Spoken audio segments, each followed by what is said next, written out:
seen that jet black snow. When I'm on stage with the mic in my hand, got the vibe with the gang and the rest lot know. Living in peace, use breath control, and if I'm in deep, let's tread that slow. Don't come with a next angle, got more sides in a rectangle. All that past, just let that go. Turn off the lights, don't end that show. Look on dance floor, show gets live. Oh, I see pyros, I see smoke. Graveyard shift, that's set in stone. Stepping stones, I'm stepping slow. Come to the venue, bless then go. My DJs come to let them know.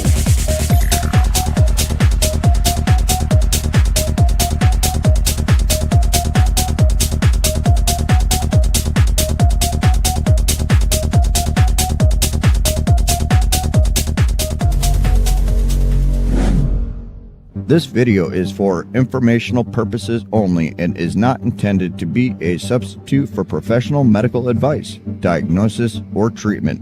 Always seek the advice of your physician with any questions you may have regarding a medical condition.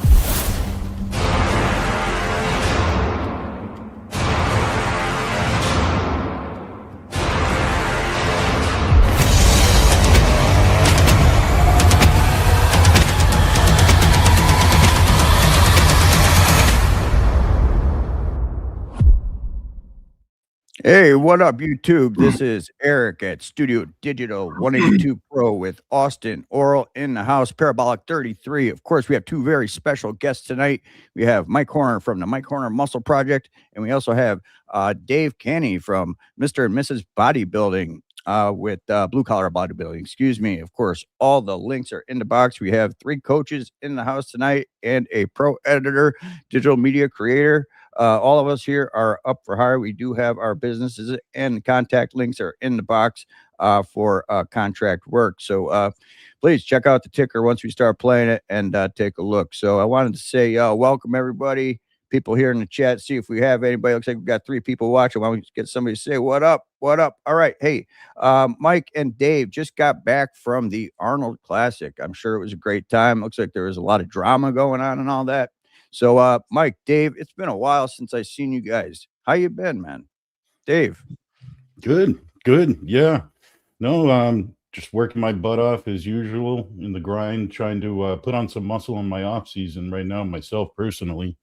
And other than that, just kind of enjoying having no direction other than eat food, sleep good, coach my team. And yeah, we had a good time at the Arnold, which is kind of nice. That's like our yearly get together with kind of our gang. You know, it's like the one little mecca once a year. We can all get together, hang out, eat some shitty food, and go from there, you know.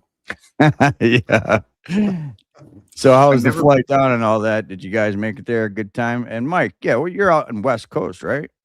Yeah. It's a little bit of a journey for me to get out there.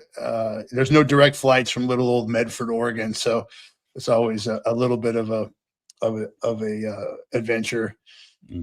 Especially since I don't fly well, so I'm usually on a little bit of Ativan, which makes things real interesting. Yeah, not at least it's not Ambien. That's the stuff known for making people sleepwalk on those planes. Oh, Ambien, yeah. Like they think they're at home in their own bed. You know what I mean? So that's been known to happen. I've heard. It looks like you guys went down with a big crew too, right? Oh yeah. We usually go down together. It's always I know myself and Paul have been down like the past 3 years. Mike was down there. Of course, my wife comes along, our buddy Amy. Yeah, just pretty much everyone between our podcast, everyone in our gang gets down there. It's a lot of fun for sure. The expo is something else. If you guys have never been, I'm telling you, it can be packed, but it's if there's someone you want to meet, you'll meet them there. If there's a product you want to try, you can try it there. Like-minded people. And actually what's cool too is I really enjoy seeing stuff outside of bodybuilding in the fitness world. I'm not super familiar with. So like you're talking everything from powerlifting to we've seen like medieval sword fighting and jousting, and it's interesting. Arm wrestling, you name it. It's pretty cool. Oh yeah, probably a lot like the Olympia Expo, right?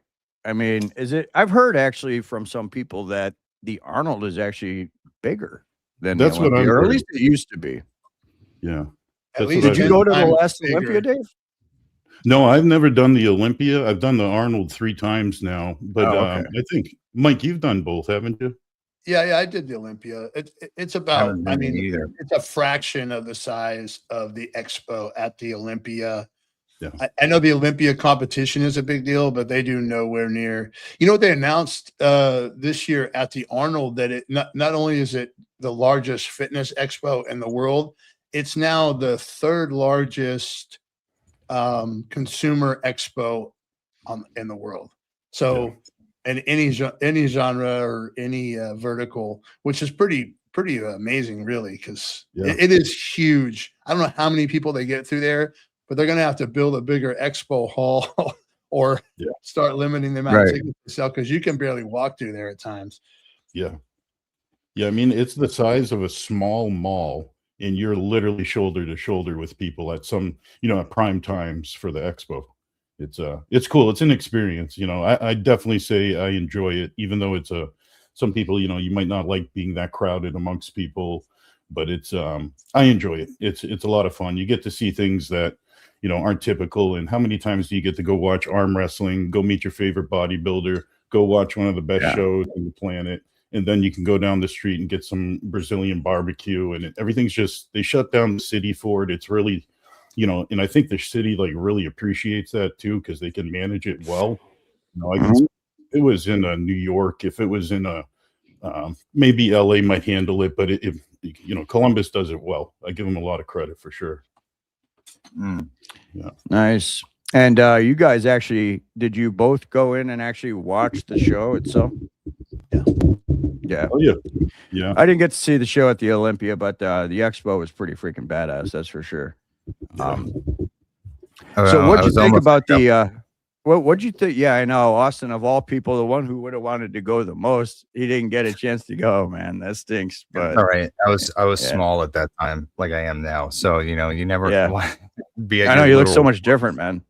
I know, right? It's like I'm 8 weeks into a health phase, and I went to the Arnold completely off of everything. So oh yeah. No, you I had did. a small man complex for sure. I haven't been in a gym since May of 2025. How about that? I hear you. Yeah, Really? that's great. Why is that? I haven't caught up with you in a while. Why is that? So, this is something I'm interested in, and just career business wise, I need to focus on that. So I got the job with working for Hormones for Me, and I was building that up and my coaching business on the side, thinking about streaming, or just content in general. Yeah. And that was the all-in investment. So I've kind of just been assembling this and doing the work behind the scenes to get ready for that. Yeah, it's a lot. It's a lot. Yeah. No, it's not. So yeah, it is. It's not like anything's wrong or like that. I'm very excited to, be here right now, but it's been, there's just a lot of moving parts, and to gain momentum. Sometimes you just need to do it though. It's something I got to remind myself sometimes. So yeah, you can't have one foot in, one foot out. You got to go for it. Right. Yeah. And then I will be back in the gym, once I've kind of got those things going. Yeah. Yeah. I'd like to pull up, let's see. I believe that this is Dave's IG, and let us know what you guys are doing. I see Big Paul here, a couple other guys here that cool. What's up, guys? Of course, Mike, of course, and then we got I forget this guy's name. Gosh, he was the first guy I met at the Olympia. That's it. I see his podcast all the time. Yeah, good dude. Yeah, real nice dude. So what we got here? Who's these IFBB Pro here?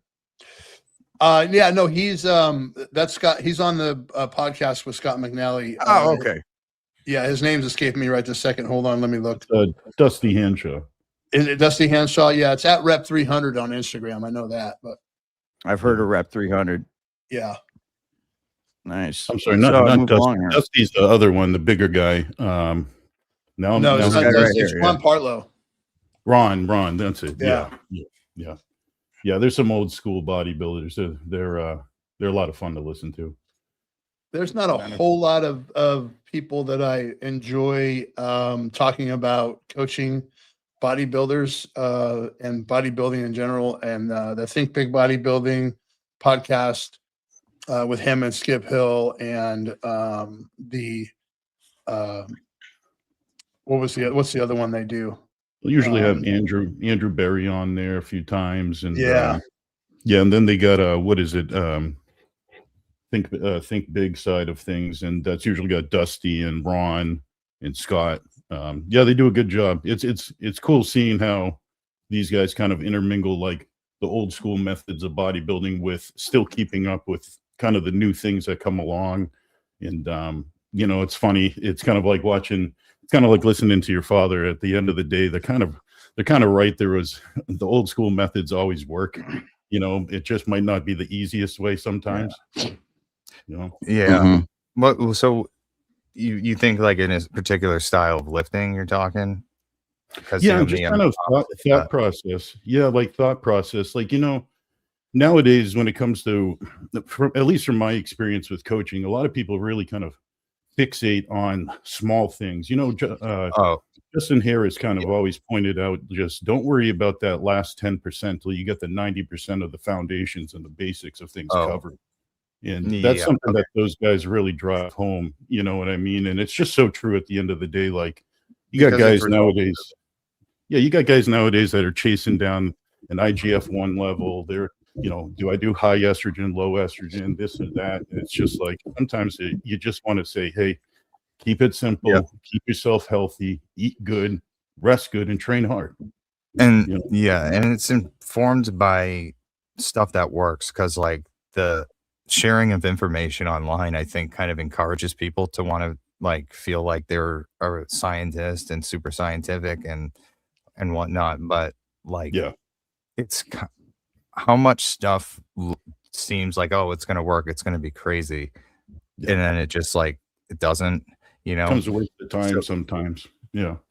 And like the stuff that works, just because we don't know all the reasons why it does work, like doesn't change the fact that it might actually, if we did learn how it's working under the hood, maybe it would be like mind-blowing how effective it is, you know, if people talked about that scientific part of it. Like, it's just you know, I draw inspiration from like new stuff, and then you got to apply it, like, because so much stuff should work but doesn't. And sometimes they've taught me one thing is just always kind of look back and use some common sense. You know, just keep things simple, use some common sense, and then if you can get a cherry on top to whatever scenario you're working with, like a new age tool, new age you know, or a new age drug compound, whatever it is, that's cool. But at the end of the day, foundational pieces are what gets you from point A to point B. Right. And well, and I got to say, just because we were talking about Skip, like I've had a brief chat with him about DHB, and that's kind of like people would think of that as a new school kind of thing. And, you know, he's on board with that. So I was like, I can get behind that. That's my favorite compound. He has some long experience with that compound. I've heard him talk about it before. And the thing is, there's nothing new under the sun. I mean, they haven't invented a new anabolic steroid since like the 70s. So, or like the clear stuff, you know, like that research chemical stuff. But that's such a giant topic in and of itself, like, because I personally think it's the most effective overall anabolic that could do everything, but its problems come with the fact that it is so non-lipid soluble in the certain way that it is, that it causes inflammation systemically when it's at too high of a concentration. The same way everything does. Testosterone even does that, like super test 500 or whatever. What's test flu about? You know, that's what I think of it as. I injected myself with the stuff for 7 months on purpose, and I made myself sick using DHB, and, you know, actually intentionally. And I was walking around with a fever of 101, and it was bad. HSCRP was up, and then when I diluted it, it all went away. So, you know, I just thought that was really fascinating. Do you guys have any experience with it? No. I don't personally, like, I haven't used it. I don't have any of my clients use it because of mainly that point, that I haven't really gotten a chance to really experiment with it, nor It have has they. to be. Yeah. But It my has to be. my only hang up really is whenever you got something in the air saying, like, does it truly affect liver? Does it truly affect kidneys? And you really get kind of two polarizing answers. I just say, screw it. I'll let everyone else be the guinea pigs. I'll dive into this topic so I can cover it and kind of learn it, but I'm not going to be the fool that's going to fall for some miracle thing and think I'm going to be the first to discover it. So whenever I'm uncertain, especially playing with health, I just don't bother. Right. Yeah. No, and I agree. Like, except I was willing with this one. I just dove in and I did it to myself. You know, I was like, let me see, because there's people who I otherwise know put out good information. They're fans of it. And I'm like, there's got to be something that's a discrepancy here. And I've been meaning to make more content on that specifically because I was really proud of that one, of just like, you know, I did a wash up. I did 3 months with the 100 milligram per ml DHB, getting PIP most shots, sometimes not. My HSCRP was 13. GGT, which I'm going to get into something later. Dr. Todd Lee made a video on this showing that DHB elevates GGT. I observed the same thing in this at 100 milligrams per ml at 1,000 milligrams per week, 1,050 actually of DHB. And then I, using the same exact material, but with just more oil added to it, down to 80 milligrams per ml. It was within 3 weeks, I had the lowest GGT values that I had actually had on a blast like that. And yeah, and then the fever that I was having, completely normal, and the HSCRP back down to 0.2. So it is seemingly, like, for me in that, because, and I ran it for a bit, concentration dependent. And all the guys who can't run it, who I've said get some 50 mg per ml DHB, they don't have a problem, but they do with the 100.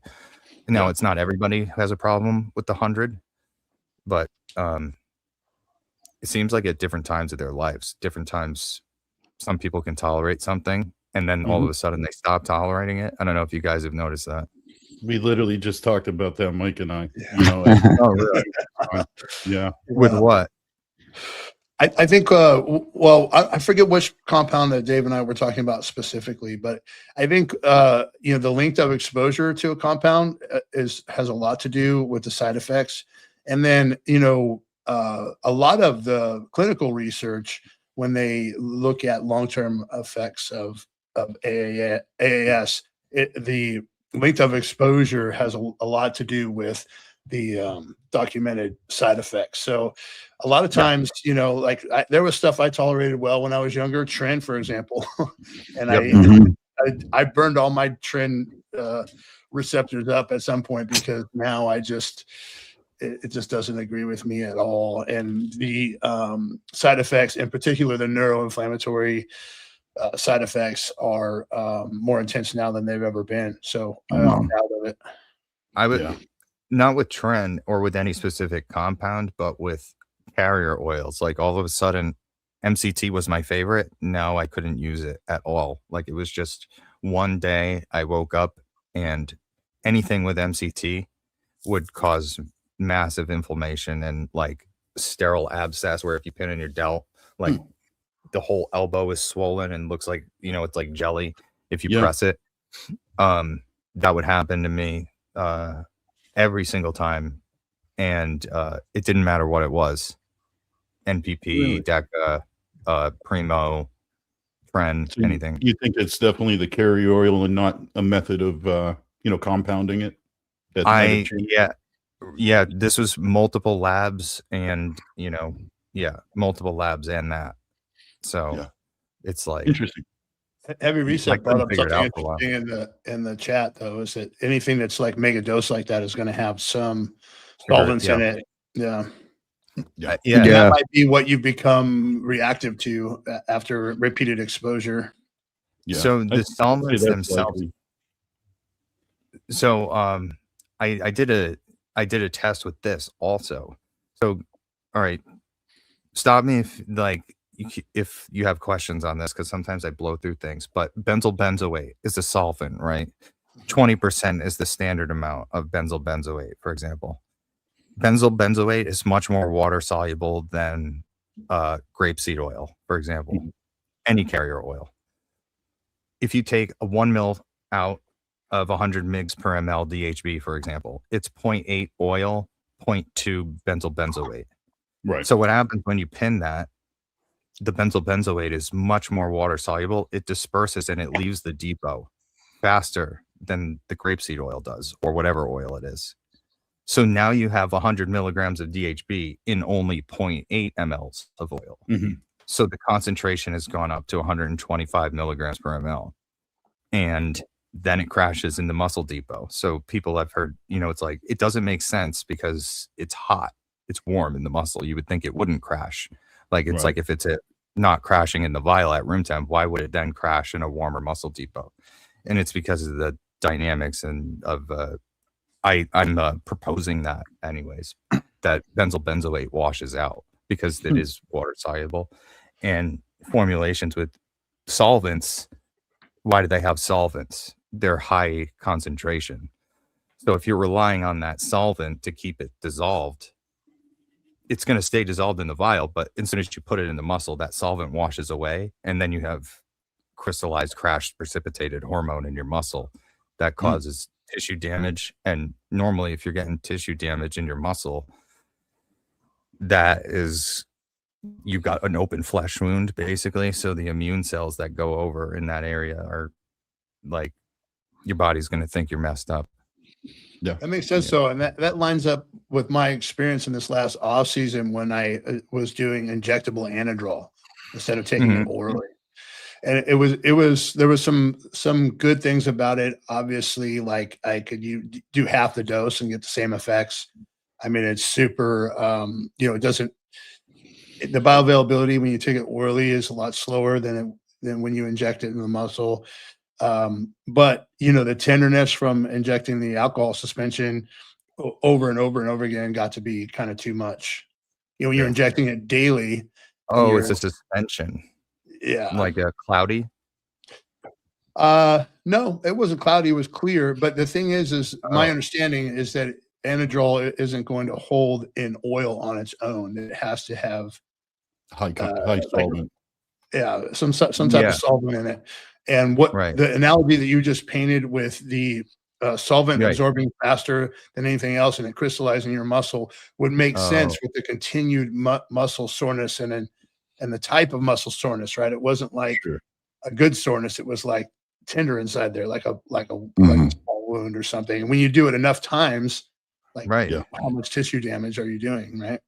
Yeah. And if you're very reactive to that, then you can find yourself having a fast track to having inflammatory markers just sky high, very quickly. I think definitely that's one thing that's you kind of have to consider, right? Like there's an application for it, but is the juice worth the squeeze, as they call it, So yeah, I can take a little bit less, but is that worth it when I'm already in a high inflammatory kind of state naturally from being at bulk, the end of a bulking scenario, food super high. It's all that much harder to get rest and recovery all the time. And then you start putting something in you, and some of these oral compounds that have been put into an oil for injectable purposes are going to have ethyl oleate as well. So, sometimes they're trying to just use less but more harsher solvents as well, in my opinion. And then you can tell how present it is because you take a shot of it, you smell it. You can just smell it from a mile away. Right. I am fully on board with. I'm not on board with toxic carrier oils, but ethyl oleate is one that I've come around on. Just that one, though, because of how good it is, and I have now not seen anybody get an elevated anything from ethyl oleate, but I have seen it with other things like glycol, or heard of it with other things like glycol. But I have seen, at least in myself and one other person, again, shout out Alec again, ethyl oleate is resulting in an elevated HSCRP. I don't know if it could in some people. I've heard Vigorous Steve mention that, like, he's seen some people don't get it. I don't know how more common it is that some people get it and others don't, but me for sure I don't. And the fact that it's so thin, allows you to use this tinier needle, right? And less scar tissue buildup as a result. Yeah. Yeah. No, I wanted to jump in real quick here since we got some people here in the chat. I wanted to let you guys be aware we got some great topics coming up for later. We're also going to continue to share some of the Instagram pics and reels that they took from the Arnold. Today we're going to be talking about real world coaching physique because we got a stage full of coaches today. We're going to also be talking about SHBG and Prolactin, the cause of the refractory period after men climax. Now, there's somebody here on this stage, and unfortunately, it's not me, who can just keep going and going and going. And I've seen guys like that. And I was like, how the hell is that possible, right? Well, we have somebody here who's got a theory as to why that's possible. We're also going to talk about Todd Lee and his assertions on IGF-1 and isn't it the aromatization hypothesis, Austin? Am I correct in saying that? Yeah. I've heard him. We're also lastly this is an open Q&A, guys, on all topics. Okay, of course, the discussion that we're having during each discussion segment, those questions will be taken during those segments. But we do have an open Q&A segment that we'll do a lightning round on. So anytime you want to drop your questions, just go ahead. We'll flag those for you, and we'll be sure to get to them. That's all I wanted to get to, guys. Carry on, please. Go ahead, Austin. What were you saying? Just about Dr. Todd's assertions. I've heard him, and there's a guy who posts on Meso Form and Professional Muscle, I think, about I forget the full underlying reason, but it's about IGF-1 and that I want to finish the topic later, but that you need testosterone aromatizing into estradiol to result in the increase in IGF-1 from growth hormone. That exogenous estradiol wouldn't do it. So, yeah, I don't know what. So yeah, we'll cover that a little bit later. Yeah, let's finish up. I just wanted to let the audience know here, also for people that watch on the playback, and I'll add it in the timestamp. So we're going to have chapters here, guys, first thing in the morning for those of you watching on the playback. That way they can just look and see exactly what we're talking about and what is scheduled for the show. All right. So yeah, why don't we did you guys have anything else that you wanted to keep talking about on that, or did we want to take a look more at some of the Instagram? Yeah, I don't know what you guys decide. I'm good. You run the show, Eric. All right, let's do a screen share. Oh, I just took it away. My bad. Look at that. Rusty.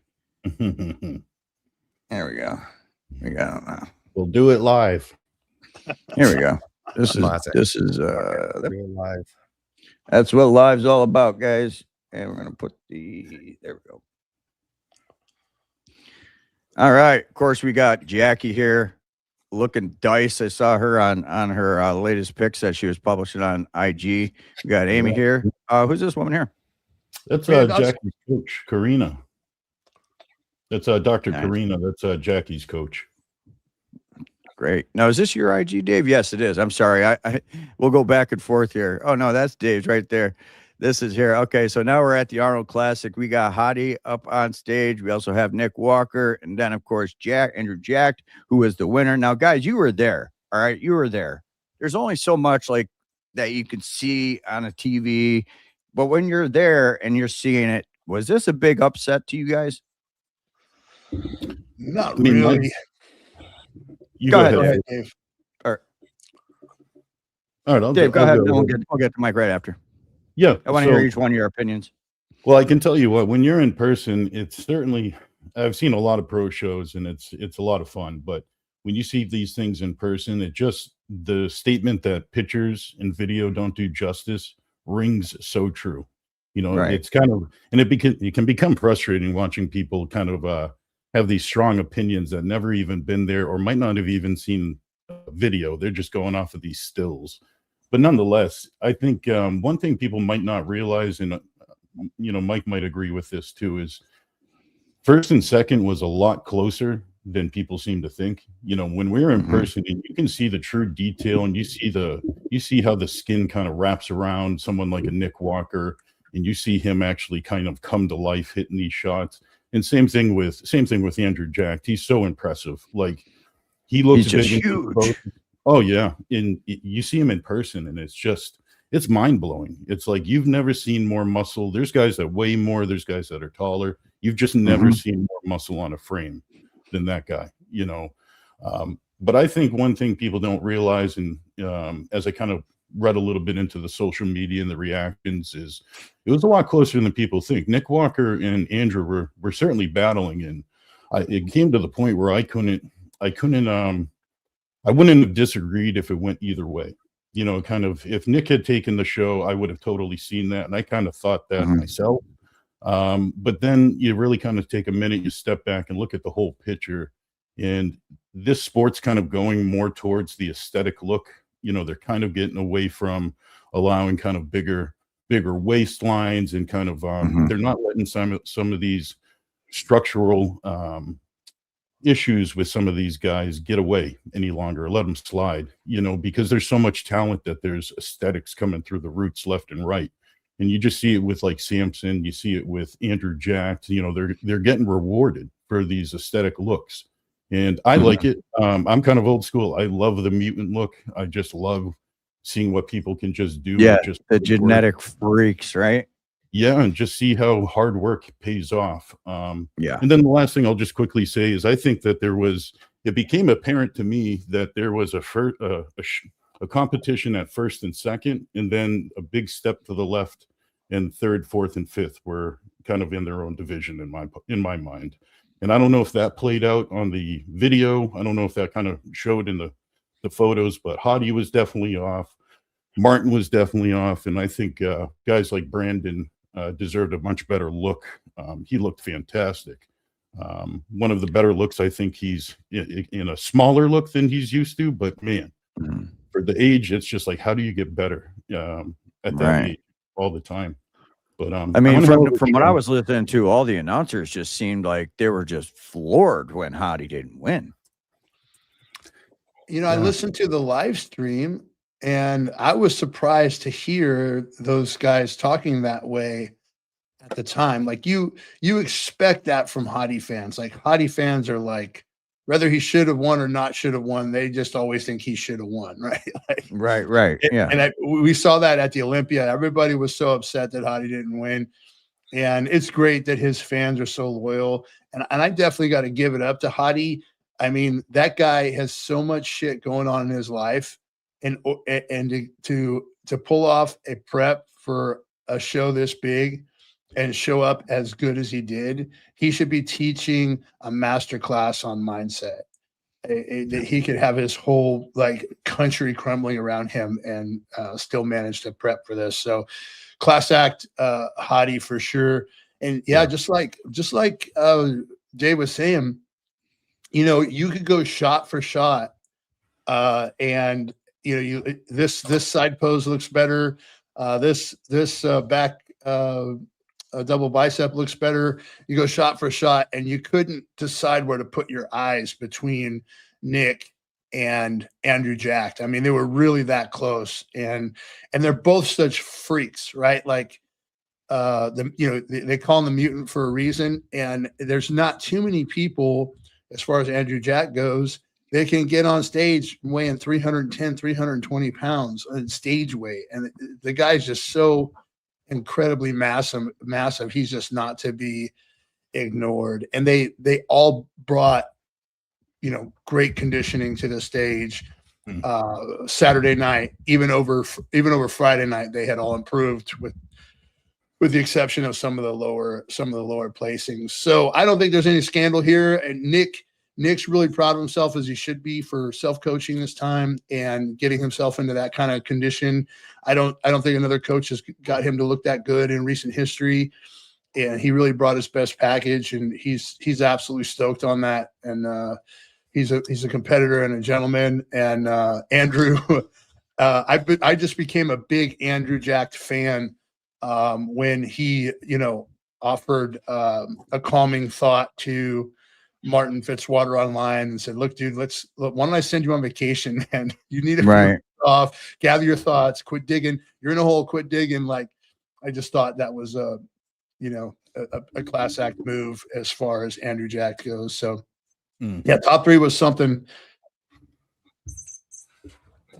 Yeah, nice. One other quick thing I'll add too is I think when you see these comparisons in Hottie can still hang with these guys, that's for sure. I mean, there's no doubt he's a top competitor in the world, top 5, and he will be. And I'm confident he will be until he decides he's all done competing. But bodybuilding is definitely what have you done for me lately sport.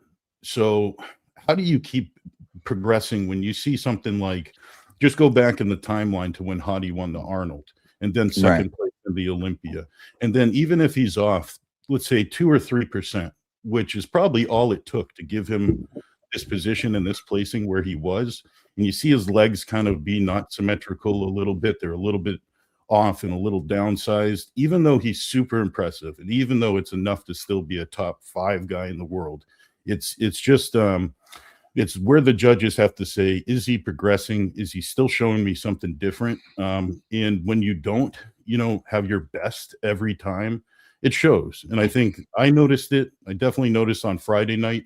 I thought Hottie was actually the worst of his looks, of the weekend Friday night.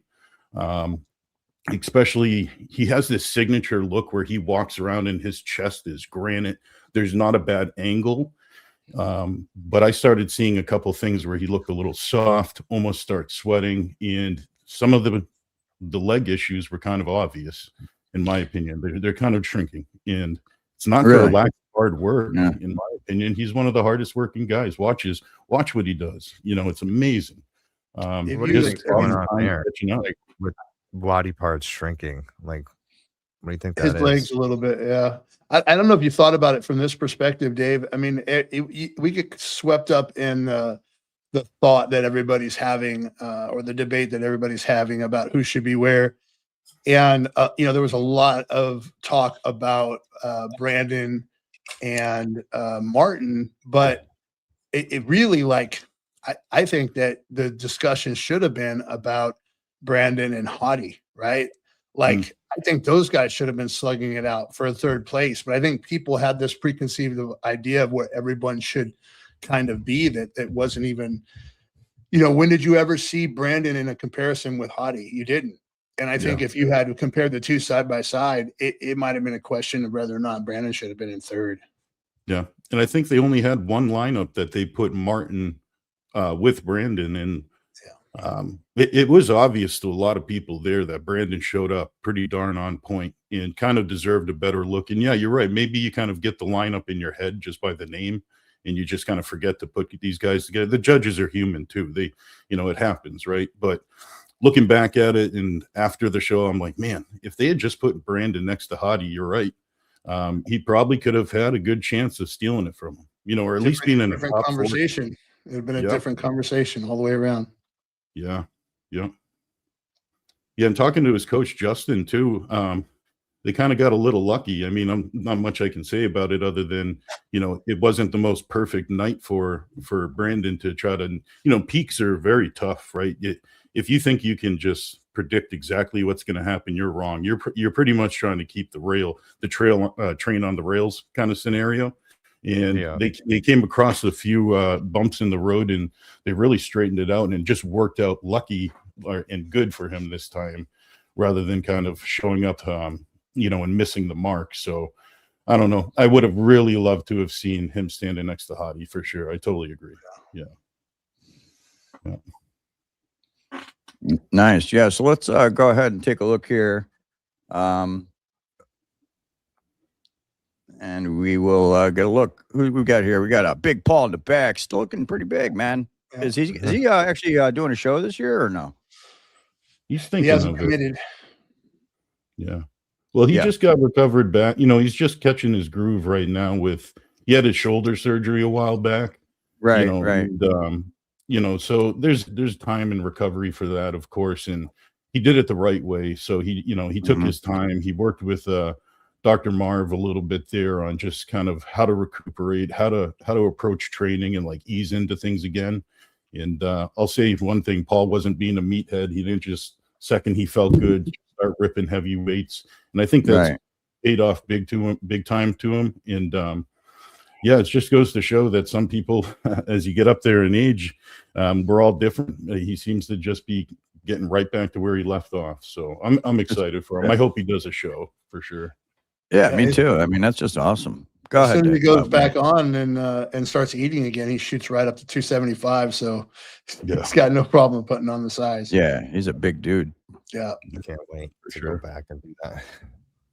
Here, I wanted to share this next year. This is for you, Mike. This is what we talked about before we went live here.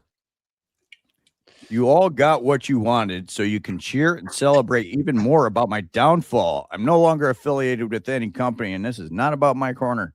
I had to repost this so that Martin's username was clear on the top of it.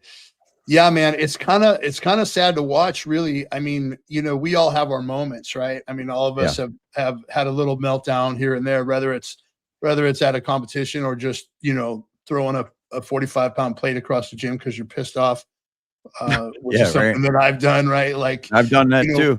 We're all on super physiological doses of compounds that can alter our brain chemistry significantly. And we have to have like some hyper awareness around that. And, you know, the key is like when you're in a hole, like stop digging. And, you know, he acted out. He was pissed off. Like we all fuck up every once in a while, but it's kind of sad to see him just keep spinning out after the fact. What happened there? I don't know the situation. So allegedly, there's been a pissing match going on between Nick Martin and Martin Fitzwater, and allegedly there was a little shove given backstage, and then Martin made a big show out of trying to diss Nick while they were on stage. He was like jumping up and down when he wasn't called for the win, and when he got called up for his 4th place finish, none of the other participants had shaken hands or given hugs to the other competitors. It wasn't something that anybody had been doing yet. And in my experience, it's usually like the guy who wins who does that, right? Like he made a show of running around and hugging everybody just so he could skip Nick and make a statement. And so he really sort of like sensationalized the whole thing more than he needed to. And disrespected Nick in the process, and the internet's been set ablaze by it ever since. And he kept shooting his mouth off on Instagram, lost one sponsor, lost another sponsor, and now that was his post today. Like, you've all got your wish. Like all of us, I want to see him fail, which is just not true, you know. What would his allegation be from his? Like, how would he say that? You got what you wanted. How would he say that? Just, you know, there's a lot of opinions out there, right? And I don't think anybody who's like real in the sport is going, you know, fuck Martin Fitzwater, I want to see him fail, right? What you hear a lot of people saying is kind of like what I say to him in this post right here, where I just say, bro, the world is not out to get you. You did this to you. You did some things you should show some remorse for. We all have done it. You're not unique. Most people do not want to see you fall. They want to see you take responsibility. So step up, stop blaming others, and take responsibility for your actions. This is a turning point, not the end. What happens next in your career is up to you. Start acting like the badass bodybuilder that you are, and the sponsors will flock back. Everyone loves a redemption story. It's time to write yours. And that was my little comment to him. If he ever reads it, I don't know, but you know, it's real easy to, when shit's going bad for you, to pull out the blame thrower and just start making it everybody else's problem, which, you know, you give up all your power when you do that. And the one thing you have absolute power of is how you react to a situation. And when you can step back, whether it is your fault or not your fault, just take responsibility for something and do better. Like that's what the kind of people who excel in the sport are really made out of, right? Like we're all super disciplined. We focus on our mindset. We take responsibility, the ultimate responsibility for things that happen to us or for us. And he's gonna have a life lesson right now. And I hope that he comes out of it like a champ. I would love to see him and Nick hugging it out at the Olympia next year. Yeah, wouldn't that be sweet? I mean, this is like really what you said, Mike, goes across all aspects of life. When you get the shit beat out of you and you fall down, kick the dirt off, take a little time, collect your thoughts, get your head together, refocus, and march forward. That's it. Yeah. The world doesn't stop because you had a bad fucking day. It doesn't give a shit. It'll grind you up like a piece of meat and just leave you on the side of the road for dead. And right now, he's probably at rock bottom. But like you said, redemption stories, people love it. He could turn this around in a heartbeat. And it's probably not the end of him. And Dave and I both have, Hey, somebody wanted to say hello real quick to you guys. Hey, Jackie. How you doing? Hey, Jackie, great to see you. Good to see How you. are you? I'm good. How you guys doing? Good, thanks. I'm happy to see you. Everybody talking just about your noticed picture. striations in her chest right now, and she's still I know. She's like freaking She's so she's like badass. stage ready right now. Yeah. And she probably trained legs in something, and then her chest is ripping on fire. No, it was actually push day, so can't give me too much credit. Yeah. So you got the post chest pump still. It's like the best. For sure. Were you coming from the gym? All pecs. Yeah. Just came from the gym, practiced some posing. I got my routine down, so now it's just to drill it. Great. Yeah, I don't know if I mentioned Jackie's what is it, 9 weeks now? 9 weeks out. Yeah, 9 weeks from New York Pro. So damn, you're gonna be freaking diced by then. Holy shit. Yeah, for sure. luck. Damn straight. Yeah. But yeah, I just want to say hi to you guys. It's been a long time. So Yeah, thank you for popping in. Appreciate it. You're welcome on anytime. You and Dave always. It's a pleasure. that'd be awesome. Maybe the next one or something. Awesome. Thank you. Good seeing you. Guys. Good seeing you. Yeah. So now here, go ahead. I'm sorry, Austin. Go ahead. Oh, I mean,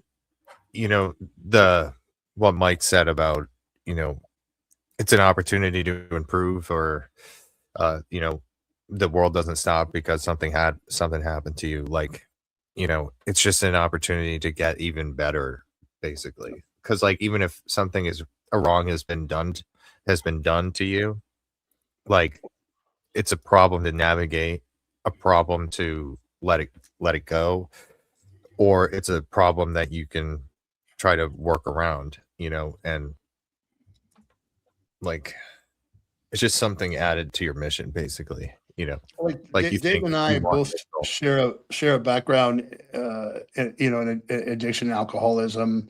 And, that whole blame game and holding on to resentments is like a big part of that disease, and a big part of the mindset that I myself, I guess I can't speak for Dave, had to overcome in order to be successfully sober for 21 years. So it just, to me, I recognize the behavior for what it is. And what happens is something happens to me, and then I blame you. And as soon as I hang that tag on you, now I have this resentment, and I've given you all the control over that feeling or whatever it was that I was upset about. And the thing about doing that is I've just given you all my power. As soon as I take responsibility, right? Whether I should or shouldn't doesn't matter. Whether someone wronged me or not, it doesn't make a difference. As soon as I take responsibility for it, that's when I can actually take some action and make things so different. you're taking emotional responsibility for it. So like, if you're blaming somebody and that is causing you to feel that way, then it's like your emotional power is gone. They're regulating you, or dysregulating you, rather. And life's not fair, bro. I mean, get over it, right? Right. A thing being legitimately somebody else's fault, like, could be a thing like that you see logically, but if you're giving them power over your emotional state to how you see it, to the point you're being unproductive now, it's just a loss. Well, you said a great, Mike, too. Like right at the end of that statement, the part that jumps out to me is we forget that like you're in control of your next step. Where you go from here could be further down the hole, or it could just be you could press pause, get some time to think, look to the mentors that you have. You know, I'm sure he has plenty. I'm sure he's got a lot of people in his corner. Fortunately for him, because some don't. And if he wants to take things for the better and hopefully just learn from this and move on, because he is a young guy. We forget, like, these bodybuilders, you know, I'm older than most of them. I'm 36, but I'm still older than 95% of these. I know, you can't tell. A lot of these guys look so much older than they are, right?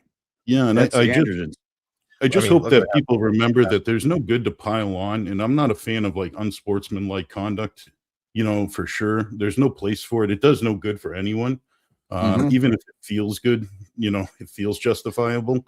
But the reality is that, to be fair to Martin too, there is a guy on the other end there. There's another human, and I've been there. In bodybuilding's unique for sure, because I've been, after a show, disappointed with my placement, and it feels like the whole world's kind of crashing down. And usually the person that's beating you up the most is yourself. You know, and I just hope he can shake himself a little clear. And I think he needs a break. Give some time to do some thinking. And hopefully, I know the deepest places and worst places I've been in life, I've learned good lessons, and I try to not make the same mistake twice. So hopefully he'll get, you know, hit hard enough to just say, I didn't like that. That didn't work out. How am I going to protect myself and the people around me that support me? And just like your sponsors too, like, you are speaking for others, not just yourself all the time too. You know, you got family, you got these sponsors, you've got responsibilities. And this is also how you put food on the table, you know, so you got to think of all these things. Your actions matter. And I just feel bad because I feel bad to a point, because I've been there. I've really beaten the crap out of myself many a times when I probably didn't need to do that. What I need to do is just kind of confide in the people that do care about me, and that's it. And just make sure I'm right with them and move forward. And now I know this because we get older and we get wiser. But when you're in the moment, sometimes that stuff goes out the window when you're young and immature, you know. That's, you know, what actually this move to get streaming and making content again was for me. It's involved in that process because, you know, I really relate to it right now, even. You know, this is me, you know, trying to move and come out the other side, basically. Aren't we all? I mean, a new chapter of my life, and you got to take each new chapter and really embrace it and enjoy it, because if you don't put everything you got into it, then later on you're going to be like, yeah, well, I didn't succeed because I really went half-assed. So you got to go balls deep and just really put it the pedal to the metal so that you can succeed, because what you put out is what you're going to get back in anything. Really. I wanted to take a look at a couple of these reels here from Dave's IG on Sam Sulek, and then we're going to get moving along to a couple of topics because we got some really good ones to get into, and we're already pushing the hour mark. But I wanted to get a look at this because I didn't even see this here. This is some great content you got here, Dave.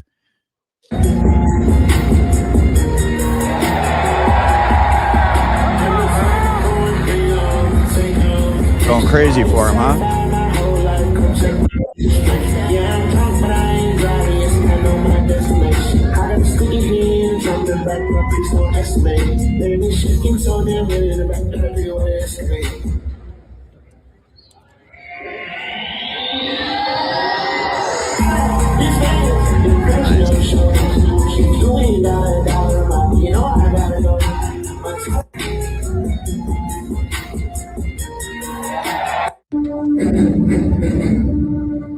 I love the Terminator there. That's fucking badass.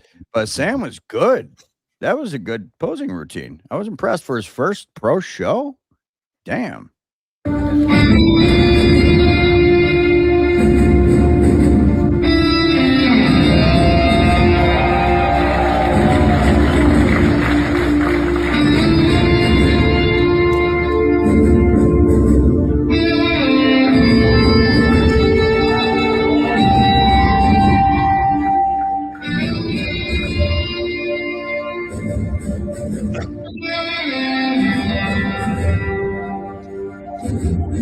I'm definitely a Sam Sulek fan. I love what he brings to the sport and the youthful energy and fan base that he brings along with it. And you know, this was a great performance, and he does a good job of putting this routine together and entertaining the crowd.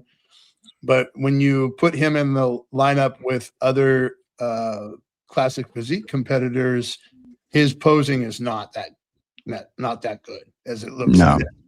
When you put him side by side and doing the comparisons, you know, he's got a lot to learn as far as posing. And, you know, there's a lot to be gained in the experience of competing. You know, when you do show after show after show, and I know Dave has this experience, like you get a little better with each show. This is literally his third show, and he's on the biggest stage in the world, right? Yeah. And so he hasn't had that experience to develop not just the pageantry, but and the posing technique, but just, you know, gauging. And he's pretty committed to coaching himself. And I can see where that comes from, right? Because he's had some success and he wants to be in control. I've heard him speak on it several times. But, you know, this is the second show. And I'd argue maybe even, you know, when I watched him at Las Vegas when he did his amateur qualifier, like he has overdieted himself quite a bit. And I don't know if he's just really struggling to get under the weight cap. And if he is, like, he might be an open bodybuilder, right? If he has to get that emaciated to get on stage and make the weight cap, then, you know, maybe you're an open guy. Yeah. This is my thought. He's probably, is he still growing and trying to gain size? Because he's probably just maximizing that. So he's pushing so hard to like skid into home plate and try to be ready. And when you diet super fast like that, it kind of makes you look like that. Yeah. Like even if your weight's like decent. Yeah. And I think you look at his structure, in my opinion, first of all, for a third show, it's pretty good. But we all know, and he knows probably, I'd imagine, his glaring weakness is his posing. But it's kind of funny. Maybe Classic is part of like his brand of where he wants to kind of represent from. But you look at his structure, man, and you look at his muscle insertions. You look at just kind of how he's put together. I totally agree, Mike. Like my first thing I think is he's a bodybuilder, regardless of the weight, regardless if he's just you know, squeezing into his weight cap or not. I just see a bodybuilder. But hey, you know, if he wants to do Classic, and I can't blame him if it's better for his brand, you know, and if it's, you know, I know he's got plenty of dough in his pockets, but a little more is always better, ain't it? You know, and that might be a big part of it too. But yeah, I love his attitude, and I hope that nothing but the best for the kid, because it's just cool. It goes right back to the old school: lift heavy, eat big. You know, just enjoy what you're doing. He doesn't really need to do this. So I kind of appreciate that he still represents and gives it 100%. Could you imagine a guy at his stature, what kind of, his place in society, if he just showed up half-assed and just kind of, you know, it'd be disrespectful for the sport. So seeing him actually come in and do his best is cool. I love every bit about it. Well, and he's a young cat too. I mean, he's got a lot of runway. He's only 24 years old. So, you know, just think of how he could look in 10 years. I mean, at 24, his off-season weight was 270 pounds. I mean, he had to diet down to, what is the weight cap, 227 or something, 226? Yeah, something like that. For his height. Yeah, for his height.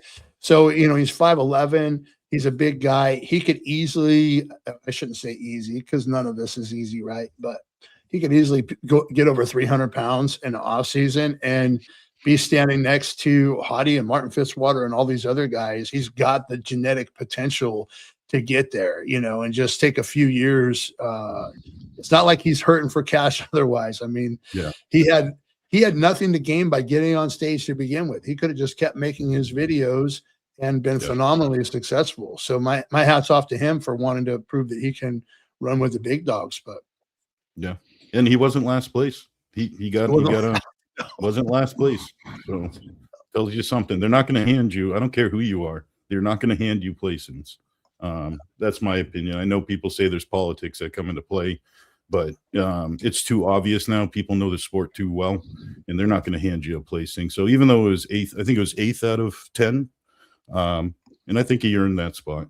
Yeah, for sure. Nice. Yeah, I want to pull up Martin Fitzwater here. There we go. And yeah, I mean, what did you guys think? Water, that's Dave Canney. That's me. Oh, my bad. Gosh, that's Dave That's Canney. my first- Dave, you look just like him, That's my first. That's my first show ever. dude. You really look like him. Wow. I'll take I'm it as glad, a glad compliment. yeah. Well, I actually, if I read it here, it probably would have helped a little. All you bald-headed white guys look alike. Yeah, Hey, right. that's gonna have to be. That's my request. This is a short. That's gonna be you confusing me with Martin. Yeah, I'll make that for you, man. I got you, bro, for sure. I promise. Let's get a look at Jackie, because when was this? This is the That was NPC literally East her Coast Cup. first show. Yeah, like Wow. what, three years ago. Damn, shit. But if you go back, Eric, to that picture that had Amy, Jackie, and Karina. Oh yeah. She's got some check-ins from the other day. Right Yeah, here? right there. So yeah, flip through that a bit. You'll see she's got some. No, go right back and go to the picture. Oh, my bad. Okay, yeah. Okay, I see here. Yep. Yeah, so click that and keep going. You'll see there's she did a few check-ins, I think, photos that she shared. Oh, there's Steve. Nice. Yeah, Steve and Chase was at Chase's booth. It's cool seeing those guys. Oh, that's Chase's booth there. Yeah, Yeah. yeah, Cool. yeah. Nice. There's Amy. There you go. So that's her currently. I want to say, I wish she was here to tell me. I want to say it's like 130, 137 right now. And It's 138 on that check-in. is it 138? Yeah. Yeah. So she's put on some mass this year, that's for sure. All in the right places. And I think if you flip through one more, there's a front lat spread. I think one more possibly. There we go. There you go. Yeah. So this is like, I think 9 weeks there for, and Yeah. luckily she's- everything's going well. So I'm excited. Definitely. Yeah, Yeah. me too. Wow. That's impressive, Jackie. I don't know if she could hear me, but best to you. I'm really, really impressed. That's freaking Yeah. awesome. All right. So we're Tell her going she to move looks like, along. confuse her for Sydney Gillian. She'll love that. You have any Well, all idea right. who she's going to be lining up against yet, Dave? She's one of those that don't really go looking for it. I'm sure she knows a few girls that are planning on it. But we're both kind of the same way. I could care less. It's not going to do me any good knowing that I'm going up against a top guy or whatever. I'm just going to, she's one of those, just show up. I'm ready to rock, Yeah. But her goal Right. is, to openly say her goal for her first show is if she gets the top 6, first call out, that's really what she's aiming for. And I think she'd be happy to show that she can, compete in that first call out. So we'll see what happens. So, Dave, I wanted to ask you, what is, can you talk to the audience here? Let us know what the Coach's Corner is all about. Yeah. So, a little while back, I just wanted to kind of get a, we do some podcasting on my channel as well. And I wanted to get a scenario where I could get a bunch of coaches together that, that have all different kind of experience levels and different angles. So, I've got Mike's typically on. We also have, myself, and then we'll just kind of mix in some different coaches like our friend Tanya Miller and a friend of mine, Josh Brown's on the show quite a bit. Paul will be on tomorrow. But the whole goal of it is, one, it's people I enjoy talking to. And I thought that realistically nowadays it's an interesting spot we're in with coaching and bodybuilding. I think there's just there's good things and there's bad things about coaching and bodybuilding right now. So I wanted to put some people that I trusted together and just talk about it.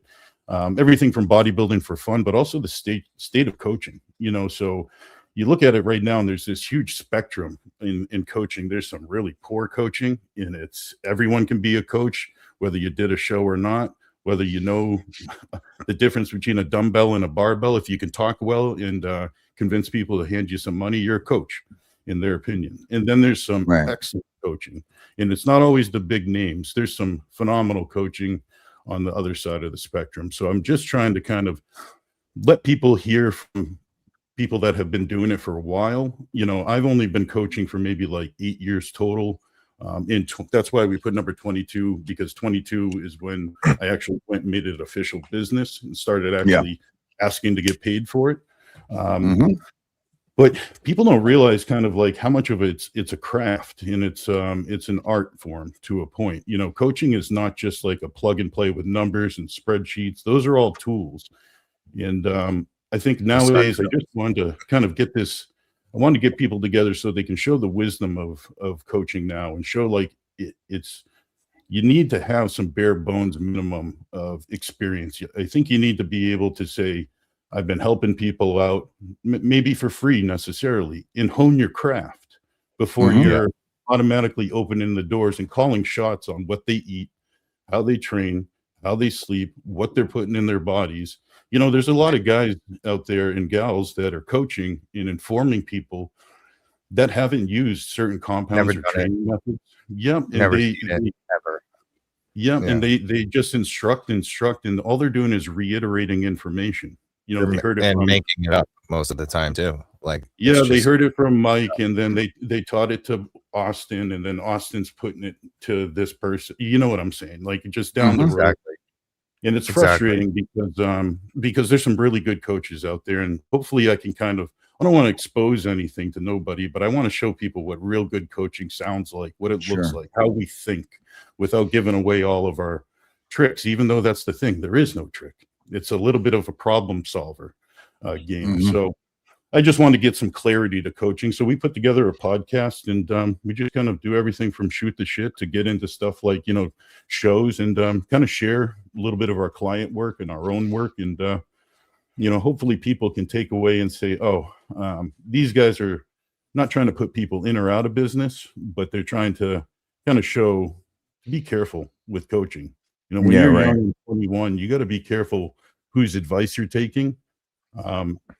It's not riding a bike you're learning. You know, you're learning some things that can be dangerous if done wrong. Driving your car on full manual, like your body, you're going on full manual in a lot of ways.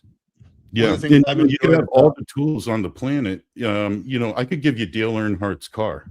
That doesn't mean you're Dale Earnhardt.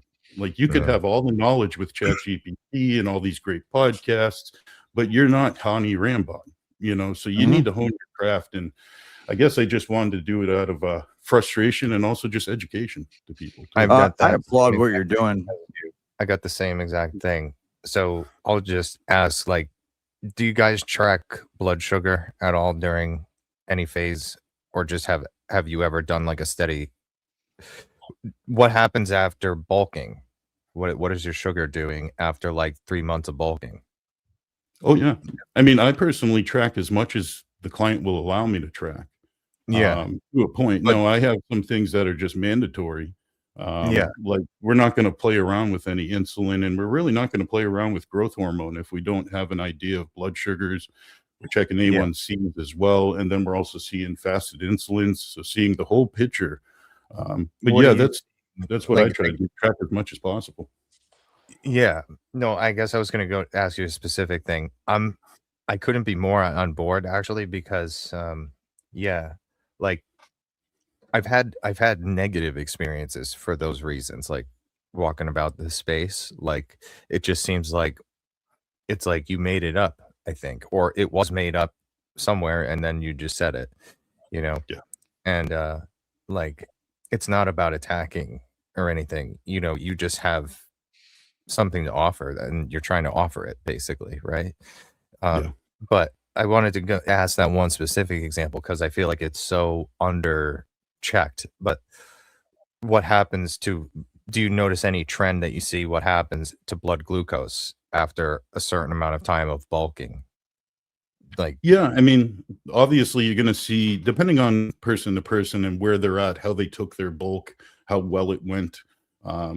Yeah, there's scenarios where we're cutting a bulking season kind of short, you know, bulking or off-season improvement season, whatever you want to call it, because, you know, they can't manage to be as diligent in the off-season as they are maybe in prep, and then they become insulin resistant.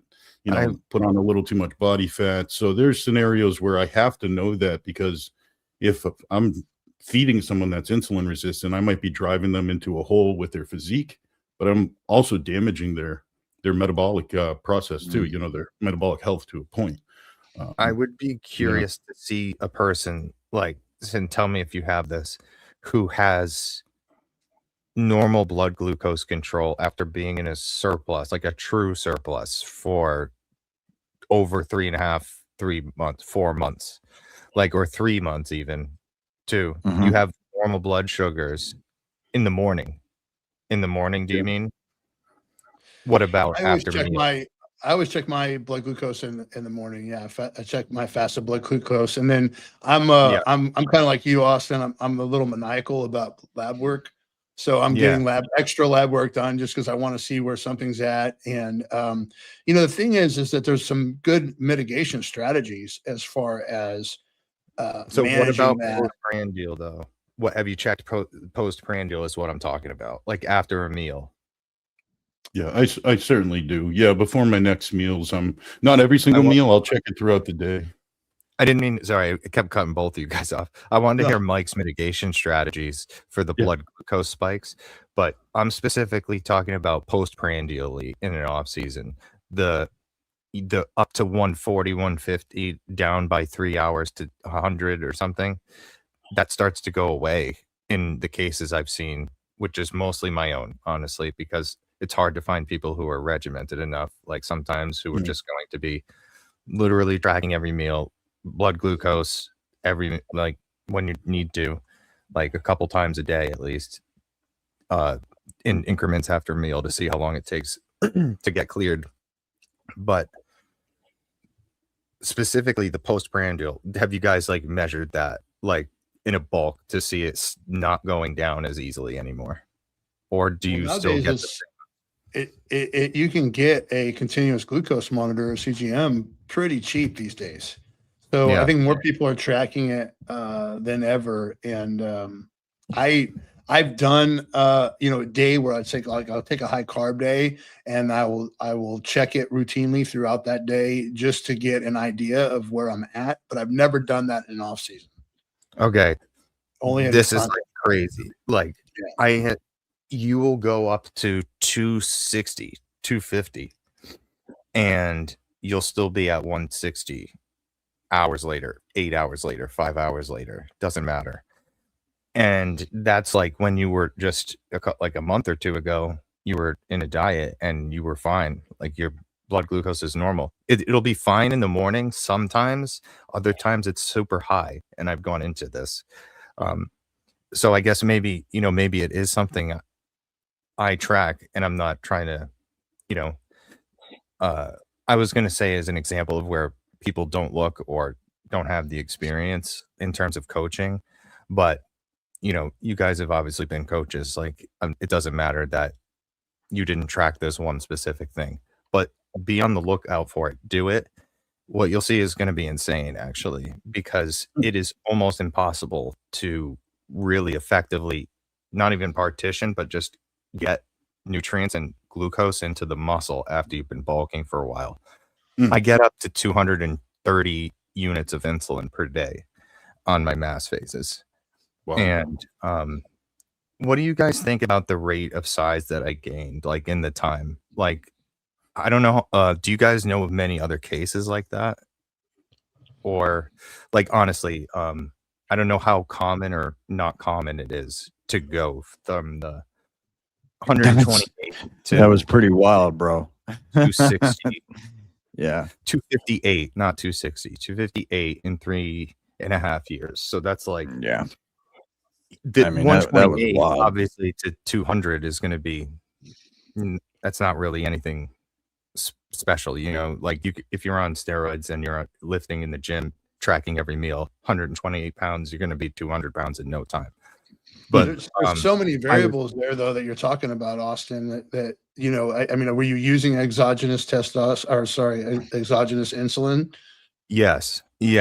So I guess is what but what I'm not experienced with is like how many what the typical rate, what somebody could expect for 3.5 years of progress, basically. And I do I feel think it's like so multifactorial. I don't know that there is a typical thing, right? Because there's so many different compounds are going to have different effects. Your own metabolism, your ability to produce insulin. You might have wild insulin spikes naturally. I mean, there's just a lot of variables. Yep. Yeah, it's a hard one to answer. Say what? I was just going to say that's a hard one to answer of like, what to expect on X amount of years for rate of gains. But I can tell you what extremities I'd be want to, what sides of the spectrum I'd want to, keep an eye out for. I don't think you're going to get anyone growing real muscle mass more than, 10 to 15 pounds maximum, in a year's time, if you're lucky. Right. But let me just quickly go back to the insulin the glucose question. So I'm not always checking right after my meal and seeing how quickly it comes down. I'll check before, I pretty much do the same protocol, I'm sure, as Mike to a point, which I've been taught. Like if I'm running a high carbohydrate day, I'll check my glucose fasted in the morning and see if I need to administer some insulin with this high carb meal that's coming right around the corner. And then let's say we get to meal 3 before I eat that again, and I'm trying to help my pancreas, absorb a lot of the carbohydrates, but also get some effect to it, super saturation as well. So I check it before I eat again. So I can kind of say, how can I account for my current blood glucose level? And then also how many carbohydrates am I going to expect to eat? And then I can kind of wiggle in how many units I want to use from then on. And I can get through the day that way. But I am hoping by my last meal that it's usually like a 50-50 scenario with most people if I need to get insulin used exogenously anyhow. I'm hoping that by the time they've trained, they've soaked up a lot of glucose. I'm hoping that we have a diet that's in line, that's manageable, that the body can actually get use out of, and it's just not overburdened in general. But people are different from person to person. No matter what. I think it's going to happen no matter what. If you push hard, like at a certain point, you got to either stop or you got to add insulin, I think. So I guess I'll just be direct. I haven't coached as many people as you guys. I haven't been around this as long. Like the figure I'm pulling is I'm gaining 37 pounds a year on average. If you average the 3 months. That's insane. So it's like over double what people hear. And for sure, that's not, it could be actually mostly all muscle, because before I had, there was like not any body fat because I was like low weight. So the 128 to 258, 130 pounds, 3.5 years. So 130, 3.5, 37.1. Obviously not all muscle. So I'm trying to figure out, it's like, how is this an outlier? Is this above average or is it average? It's definitely above average to some level, probably, right? For sure. And if I can quickly say one thing, it's just there is a caveat with your scenario, because it's your starting point. So the guy that's already 220 pounds, let's say, muscle at 9%, 10% body fat, is going to get a different 3-year trajectory than this guy at 150 who's going to get, let's say, newbie gains, and they have some room to grow. They're in a lean state. They have all these things kind of working for them well. So I'd say, that's it. That's where it's like, it's hard to pinpoint a number, but the mirror should be telling you, a lot of these health metrics should be telling you if this is okay. Like you can put on a lot of weight with people, but you're redlining them as well. I was full redlined, Okay. Let's ignore let's throw out 100. I really, actually, this is where I want as much pushback as possible, because I want to just be direct about it and say what I think. And I just want to know what you guys think. Like I love that stuff, actually. So, let's see. If I throw out 200 or below 200 pounds, we've got, let me see. It was about 26 pounds per year. If you average that, it's not all muscle, obviously, but it's still way above the number what people quote. and again, 200 pounds isn't huge or anything like that, but you know, even going from 200 to 260 in 2 years is like probably above average. I think that is because of my SHBG protocol. And like, I wish I had the pictures actually to show, like, so we could like look at a physical model of like, this is me 200, this is the date, and then this is this is me at 258, this is the date, how much time. Because I think it's possible that we have shown those pictures before in other streams, right? They're on my Instagram too, you know, but I think like it's possible. Like, I don't like asserting this. Like, I've been uncomfortable to just come out and say it, but I feel like I've got lucky and stumbled upon something new potentially. And I think there are a couple of, you see other transformations like this, like, or just rapid blow ups, and you know, maybe it's just genetics, or they just stumble upon the right trifecta. And I could say for sure, I could not grow in a bulk without insulin, like hundreds of units per day. I can't eat 1,000 carbs or even 900, 850 on a mass phase and then partition that and absorb it. My blood glucose is going to be high. But here's the thing. It's not just insulin resistance. And you know how I know that is because when I take insulin fasted, for example, the same amount that makes me go hypo when I'm in a deficit and my most insulin sensitive is the same amount of insulin, roughly a little bit more, but it resets again once I am not chronically glycogen saturated. So a lot of that glucose is coming from a chronically glycogen saturated state, and then your liver has a constant trickle of glucose out. That increases when you've been in a surplus longer and harder. And then the pancreas gets tired and, you know, the production of insulin actually drops. And then there's actual resistance on top of that at the cell level. But, yeah, I wanted to, were you about wrapped up with that, Austin? Because here's a topic I'm looking forward to getting into. And I think it's perfect time now since you were talking about, excuse me, SHBG. Why don't we go in and talk about the refractory period? Is SHBG versus prolactin? Okay, let's talk about the traditional theory is that prolactin is like the brake on sexual arousal, right? So there's a belief that post-orgasmic prolactin spike is the sole cause of the male refractory period. However, Austin, Parabolic 33, has a thesis here about perhaps it's optimal SHBG as the true regulator of recovery to reduce the refractory period. And he has a specific reason as to why he feels that way. And Austin, I'm going to pass it off to you. Please, we're all men amongst men here, and we all do this. And this is, we talk about sex just like we talk about any other topic because everybody does it. Please explain to me, how in the freaking world are you able to literally continue to go after you climax and then keep going and going and going? Because that doesn't work for me. Not since I was like freaking 16. Yeah, spill the beans. Yeah, please do.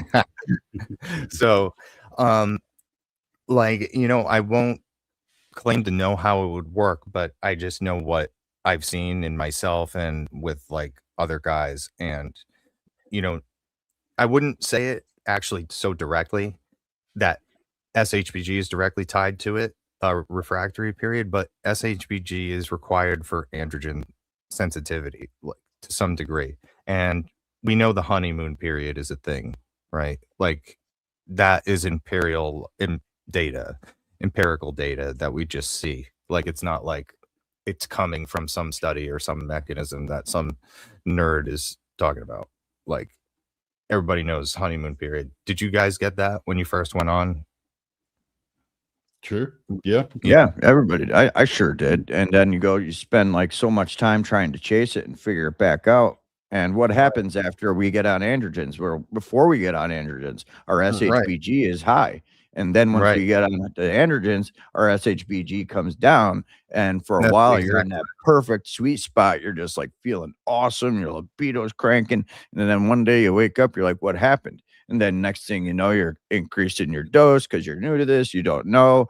And then you start maybe having some estrogenic side effects. So now you're popping letrozole or some other AI, and maybe even throwing a little oxandrolone just to crush your SHBG some more, finding out that, yeah, maybe at first, because you're getting more free testosterone in the blood, that you're actually increasing the libido a bit while you're taking the oxandrolone. But then what happens is that even wears off, and now your libido is crushed even further.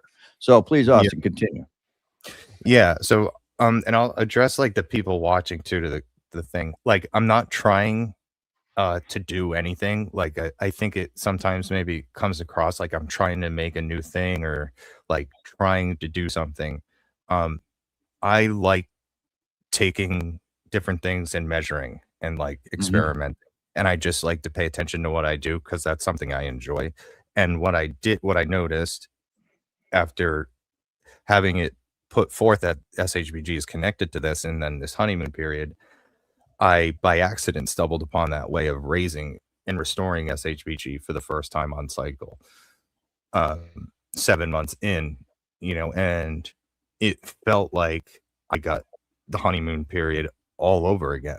It started again and sustained, and there isn't, and because of the fact I know this wouldn't be known or just generally seen because almost the majority, I would say 90% or higher in SHBG below 10 is pretty typical, or 15 at least when you're on blasting and cruising type of regimen. 15 would be great. Yeah. But I have seen people with sky high SHBG levels even while on, and they seem to like have a genetic mutation possibly.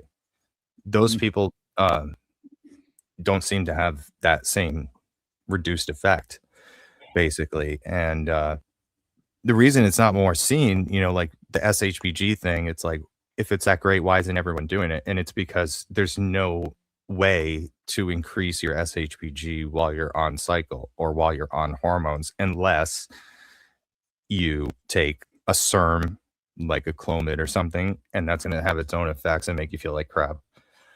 Or you just don't abuse the AIs as much, and like you can prevent crushing it less. But in terms of like a true bringing it up, not really much you can do there except for the thing that I just happened to accidentally stumble upon with the injectable estradiol plus androgen that isn't testosterone, which doesn't lower the SHBG.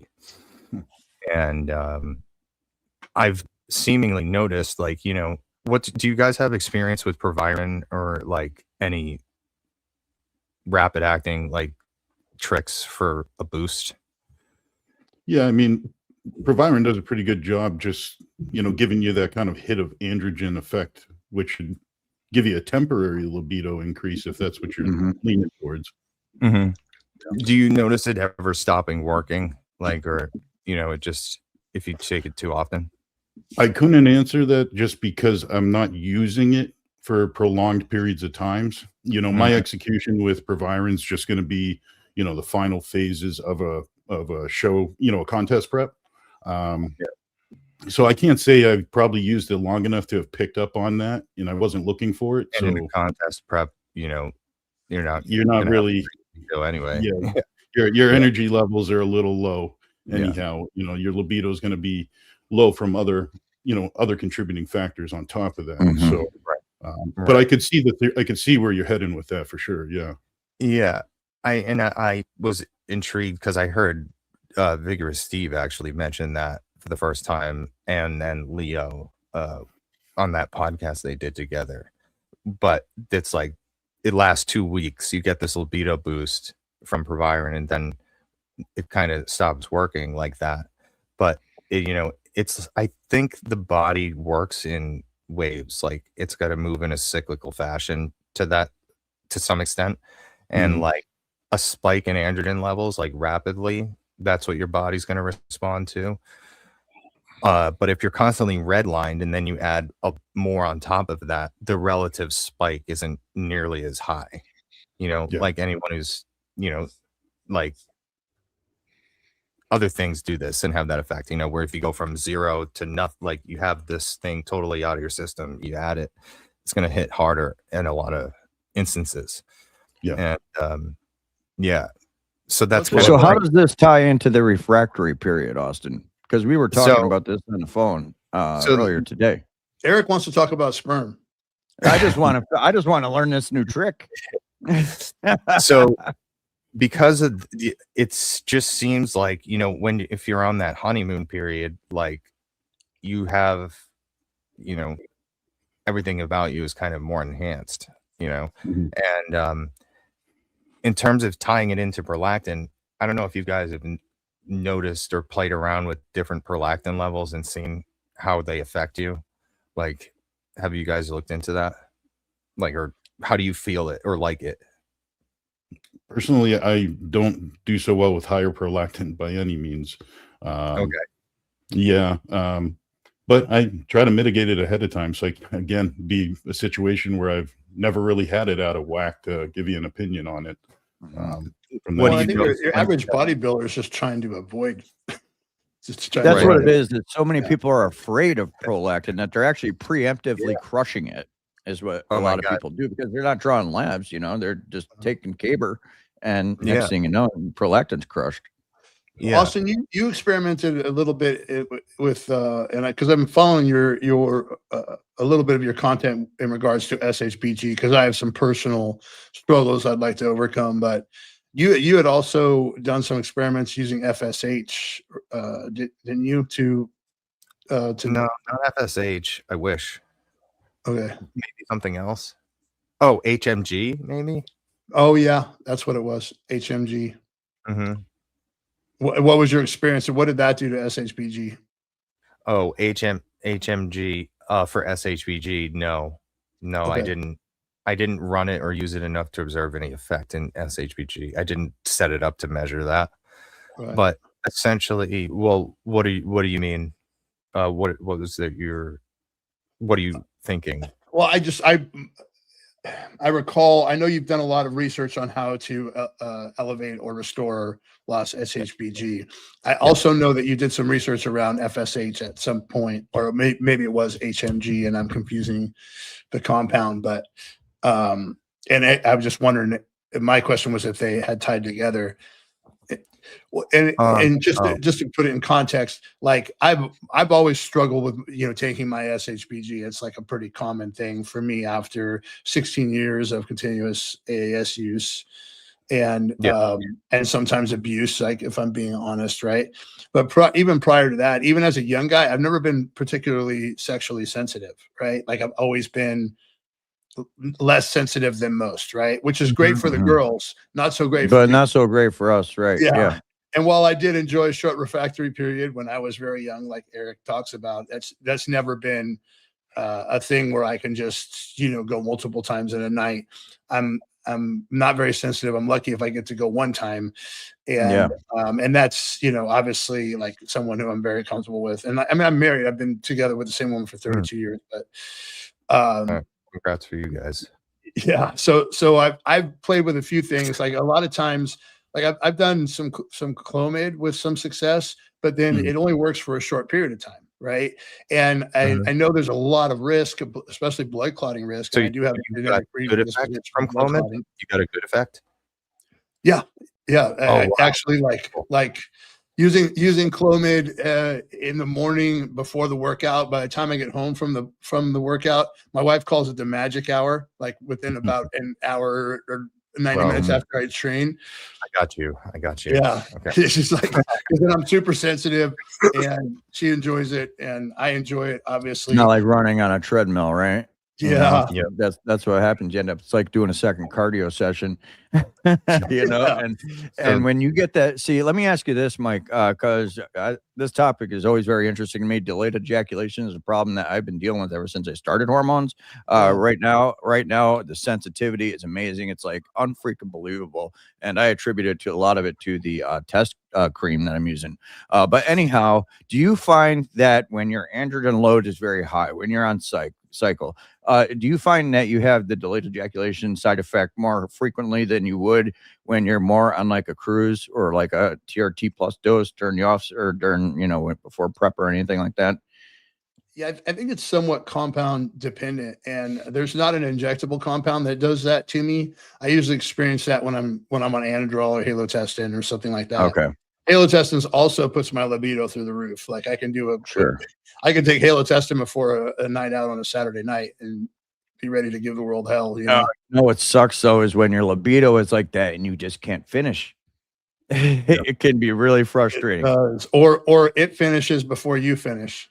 Yeah. Right. So Mike, That's why I say I've thrown in the towel. I've thrown in the towel many times. It's just not even because I lose the erection, just because I just get so frustrated. It's like, I'm going to be here all night, my love. You know, I mean, this is crazy. You know, I don't want to freaking won't be able to move tomorrow, and then I'm out for the rest of the week. But you've also experienced premature ejaculation, right? Where you actually start ejaculating before you have an orgasm. Is that what you're talking about?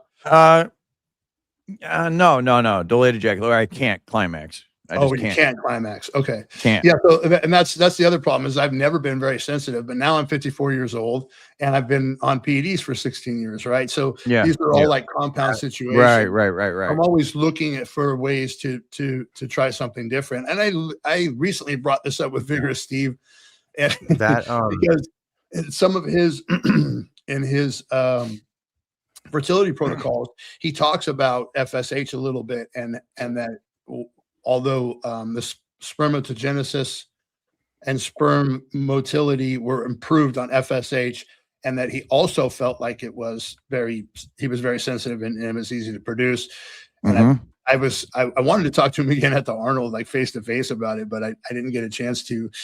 And so that's going to be the next experiment for me is messing with a little FSH and seeing if I can have a more reliable reaction to administering that than I do to administering Clomid, because Clomid will work at a certain and I don't know if it's a length of exposure thing or if it's just the rest of my body chemistry lining up with that working for that period of time, but it'll work for a month or 6 weeks and then it won't work anymore. So I have made it now. So like I have a protocol that can induce delayed ejaculation, take it back to like the opposite of that and the inverse, and then like back again. Because it seems like for me, it seems very closely tied to the increasing of and decreasing of androgen signaling and the adrenergic ratio that comes with. Like, so more serotonergic versus more adrenergic. And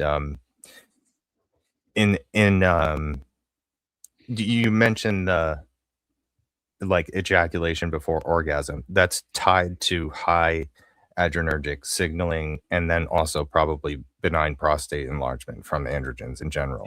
That makes sense. Wow. Yeah, never thought of that. Is it after urinating ever?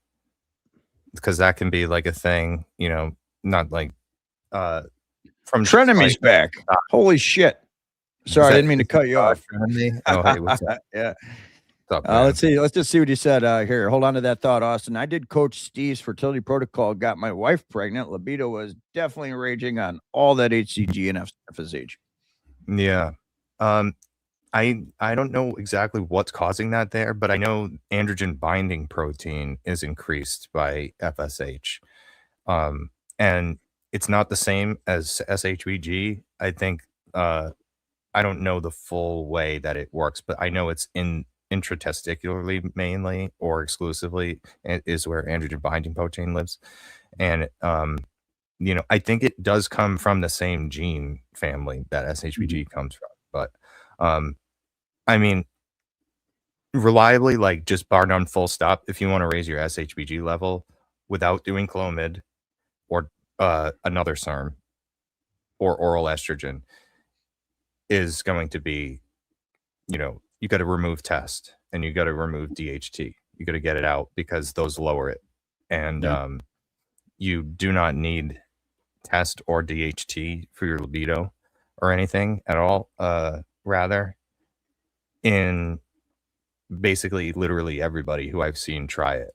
And you, let's say, for example, right now I'm on equipoise and estradiol. That's my HRT, because that's just, I only had equipoise laying around. So I'm taking well, it's not consistent, the dose of E2 right now because I've been sloppy and I need better syringes, but you've got estradiol from the estradiol cypionate that I'm on, and you got estrogen receptor activity. You got EQ, you got androgen receptor activity.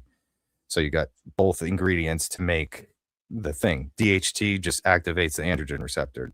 Testosterone just activates the androgen receptor, and then the estrogen receptor from the aromatization. So you got both ingredients. What the difference is that testosterone has a high binding affinity to SHBG and DHT even more so. So it binds onto and then consumes an SHBG molecule and sequesters it faster. So it like pulls it away and uses it, gets consumed and used up. All androgens slow the production of SHBG at the liver. Like, so the androgen receptor at the liver slows down SHBGs being made. So the strategy is not pull from it as fast. And you can do that with DHB, nandrolone, Trenbolone, and Primo, actually. So those and YK11 injectable do not lower SHBG the same way. Like you can, they do lower it, but what I mean is they so much less so sequester it out of the bloodstream. I can bring my SHBG from 4 to 14 in a few weeks on 3,000 milligrams a week. I know, that's insane. Now, by that thought, would that be why you're looking at estradiol injections rather than oral? Because you'd be kind of, I'd imagine the liver being a part of the equation, and taking an oral estradiol is going to not be as effective. That's probably the whole reason why injectable is going to be more effective. The inverse. It's actually the inverse. Oral estradiol raises SHBG more because E2 passes right through the liver. Yeah, E2 stimulates SHBG production faster at the liver, but oral estradiol has its own problems. Like, so it's like, do we take oral test even if there was an oral version, which I guess there is, but we don't use it because it just sucks, you know? So the reason for the injectable is forgetting about SHBG. You're never going to ever have to dial in your E2 again. You just never want to change it. You just find your dose 0.875 milligrams a week. Why would you ever change it again? Sure. Because that is your correct sweet spot. So you just want to take more androgens, you just take more androgens. You don't have to change your E2 anymore. You could mega dose letrozole if you felt like, and it wouldn't affect things. So you're hoping this can be a sustained way to bring up SHBG by, you know, having activity at the estrogen receptor, having the androgen receptor activity as well. And you're not getting the Band-Aid effect of why Halo and DHT from another way would give you that androgen bump, giving you a temporary libido and a temporary sensation. 4 years now, it just lasts. Yeah. So that's the goal. Is this is why people would have temporary. Halo would be effective temporary for libido and, you know, sexual enhancement or benefit than keeping actually SHBG in line is what you're trying to say. Yeah, and even sometimes, like, I don't know what you got. Would you reliably get a libido boost from something like Halo?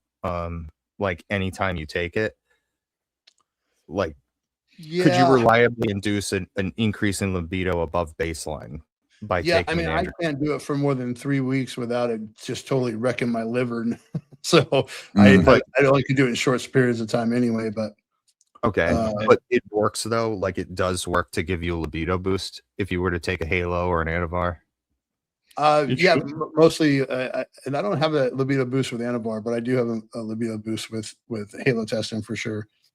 Okay, and that so will that be like on cycle? Because I notice if I'm like on cycle and then like proper like super physiological doses, and then take anything that's like rapid acting, I don't really get much of a libido boost from it unless I'm doing SHBG. When I say boost, it's sort of relative, right? Because I have pretty good libido most of the time until I crash my E2. My libido is great. If I crash my E2, whether it's an accident because of taking EQ or whether it's intentional because it's the end of contest prep, you know, then the libido goes. Otherwise, my libido is pretty good.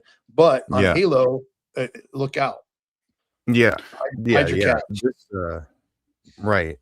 I would, you know, if you ever, you know, want to try this, you know, not that I can recommend that, you know, anything for anybody, but I would, you know, be happy to tell you how I do it. And like basically once you get that estradiol dose, you keep it there and then you find your personal sweet spot and then use whatever compatible androgen you feel like, which is, it can be any one of these or a combination of any of them, how you feel.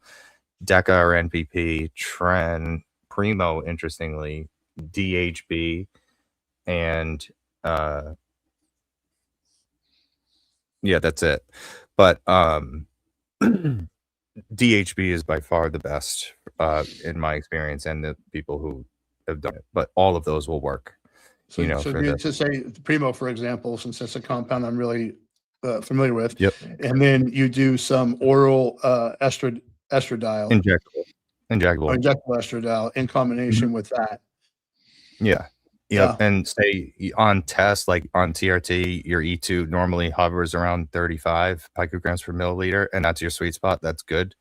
You just set it to that with your injectable estradiol dose, and you never got to worry about body fat. After Masters Nationals, I'll probably hit you up for that exact dosing protocol. Sure. Yeah, I want to give it a try myself, Mike. I mean, this is really interesting to me because my SHBG has been, you know, pretty much in the gutter for quite some time. And everybody's is, you know, yeah. On test, you know, it's SHBG is made to move around the body a physiological dose of testosterone. You know, it's not made to move around 700 mgs a week's worth. You know, right. And at the end of the day, I'm just being greedy. I just want sex to feel better for me. So, you know. Well, that's too. I mean, I'll tell you what, man. My sensitivity has come back, and it's like I almost forgot what good sex felt like. Like it's just been amazing. It's like I truly forgot how freaking awesome it is. And now where it used to be like, okay, how long is it going to take me tonight?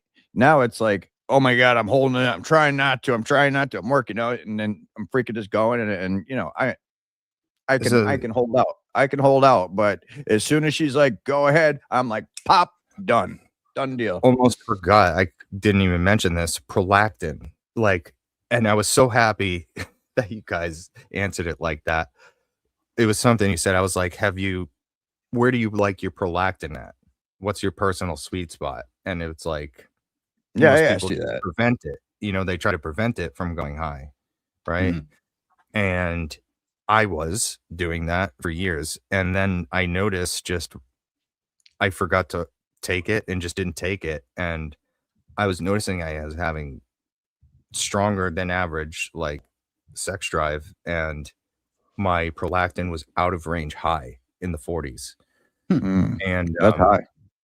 Yeah. And now in retrospect, like looking back at the data I recorded, like I would have just slightly less morning wood frequency. And like it's not bad to a point it would never be something you would consider a problem because you're still on cycle, but it's just not as good as with a not crushed prolactin.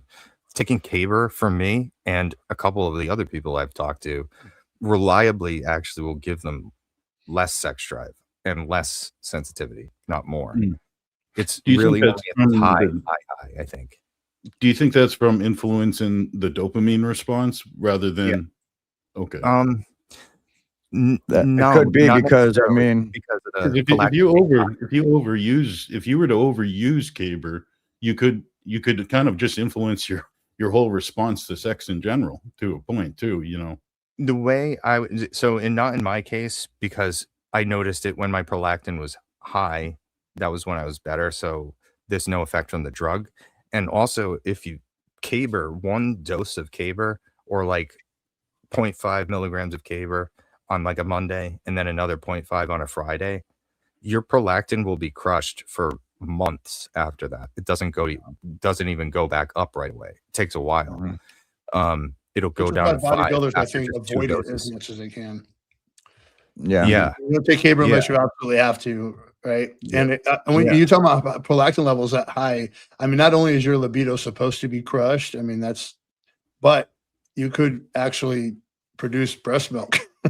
Yeah. Oh, Yeah, nobody will I've tell been you there. better than Austin. My gosh, Yeah. that Yeah. was a freaking awesome I short did that we that. got out there. I love it. Yeah, Austin no, I had was saying the another- opposite. The prolactin being higher, I had Yeah. stronger libido. Not Yeah. That's awesome. not Yeah, the other that's way wild. around.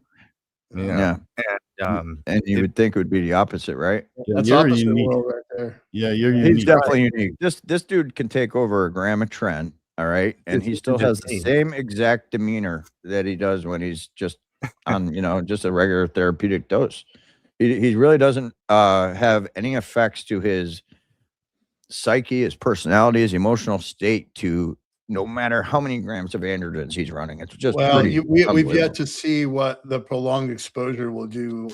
Yeah. Oh yeah, he's Austin, and still I would young. hate to see you injure that big brain of yours, man. Yeah, he's still young. You- He's got You need all those brain cells. Yeah. for sure. Yeah. Yeah, I mean, taking, let's say, another androgen and E2 like long term, that's probably like the risk of it is like the biggest risk of it is taking the androgen that isn't testosterone because it's not bioidentical. right. Like I would say that what the risk of taking Primo and E2 is, it's probably the Primo more than the E2 because it's bioidentical. So, but Well, the having prolactin plenty thing of isn't just estrogen me, or though. What's plenty of- up? having plenty of E2 on board is neuroprotective. So there Right. might be some what's the word I'm looking for? Symbiotic effect there between keeping the some estrogen synergy. levels higher. Yeah. While And I you don't even necessarily have to keep them higher, but I do though. Like I keep them higher for the reason the neuroprotective that you said. But anyone who's out there, if you're already taking Caber and crushing your prolactin or using it, like it's a challenge to, well, I'll just say I did it. I did this. I noticed it, and other people, about a few at least, have noticed it too, to the point where like I'm talking about it now. So if anyone tries it, measure your prolactin, see if you have a prolactin sweet spot, because I'm pretty sure we're in a thing of like you said, Dave, somebody says something and they say something and then they say something. And then before you know it, people are preventing their prolactin from ever going up because they take stuff preemptively. Or you get that opposite. You get people chasing they're chasing these E2 to testosterone levels and don't realize, like, you really just, in my opinion, there's a sweet spot for your estrogen and that's it. It's as simple as that. One thing, if I can just say, I kind of unapologetically advise anyone not to chase their prolactin levels with Caber, but just eliminate what's giving you the prolactin issue from the start. Caber is one of those things that you can mess with your brain a little bit too much and get to the point where you're having some serious irreversible kind of issues, and it's not worth it for using some Trenbolone or trying to, or prophylactically using Caber is silly, in my opinion, because you see that and it's preached. You see people that just throw it in just like an AI with their testosterone without kind of checking where that androgen's bringing them anyhow. I think it's counterproductive. Kind of a rookie mistake to a point, in my opinion. Yeah. So I agree with you because of that. And then the added layer of, I think they're getting possibly the inverse effect of actually what they want, or at the very least, not benefit. There is the story everyone tells, like, oh, Caber, it's this crazy sex drug because of that lawsuit of that guy who sued Pfizer for gambling and Do you know that Oh, I some heard guy about that. Caber, he like Yeah. gambled away money and like had sex with male prostitutes. Yeah, And he he had won. all these like all these reactions won. to it. Yeah. Yeah, he won the lawsuit. Did he? No kidding. Sued for Caber Wow. because because of Wow. that. So I think that's why it's got this reputation of being this sex god drug. That guy And just people are probably probably taking it's doing the opposite, right? yeah, that guy just probably had a good lawyer. Like that was what's going on there. That's amazing. Yeah. You know, Or even everything. drinking Tren, right? Because that makes your day. Right. You know, everything we're kind of talking about here just kind of brings me back to that fundamental things I try to teach the people is you start introducing things, you need to know a baseline effect of where you're at ground zero, at starting at the start line of the race. So what's one of the biggest mistakes I see as a coach is people come to me and I don't know where they are, where their blood levels should be naturally when it comes to their hormonal profiles. So I don't know what's normal to them. I don't know if they're actually sensitive to aromatization or not, because I'm just kind of actually sorting through the mess rather than I am saying, we have a baseline, we inserted this, I get this reaction, then I go ahead and I react to that, and then I start heading us down the correct path rather than spin the bottle and try to figure out where you're headed. So a lot of these things just we like to get really kind of deep into the weeds of it, but it just all comes back to exactly. Screening, like Mike said, screening, you know, being a little bit anal with your blood work and kind of knowing what things react to you specifically or your client specifically is why we take notes. It's why we pay attention. It's why we go ahead and walk before we try to run. These things are very important because you find yourself being a young kid, and I've done this, and I wish I never did.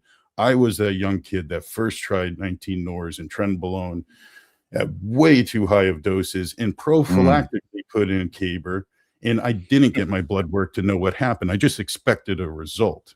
And that's dangerous. And again, we're talking about people like our buddy Martin there. We're young and naive. You gotta be a little wise if you're going to play with big boy things.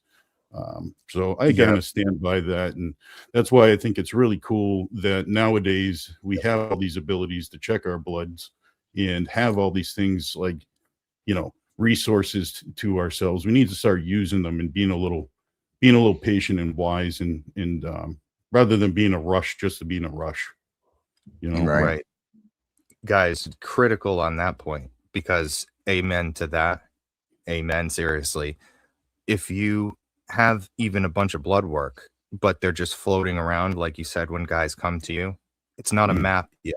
You don't know like you got this high of a hematocrit, you got this high of a GGT level, but you don't know, is it high because you're on a reason for it to be high or not? So get ChatGPT to make you a spreadsheet, a table that you can put blood markers in and have them chronologically done. So you can have a spreadsheet made for you people who don't know how to make spreadsheets, which is nobody.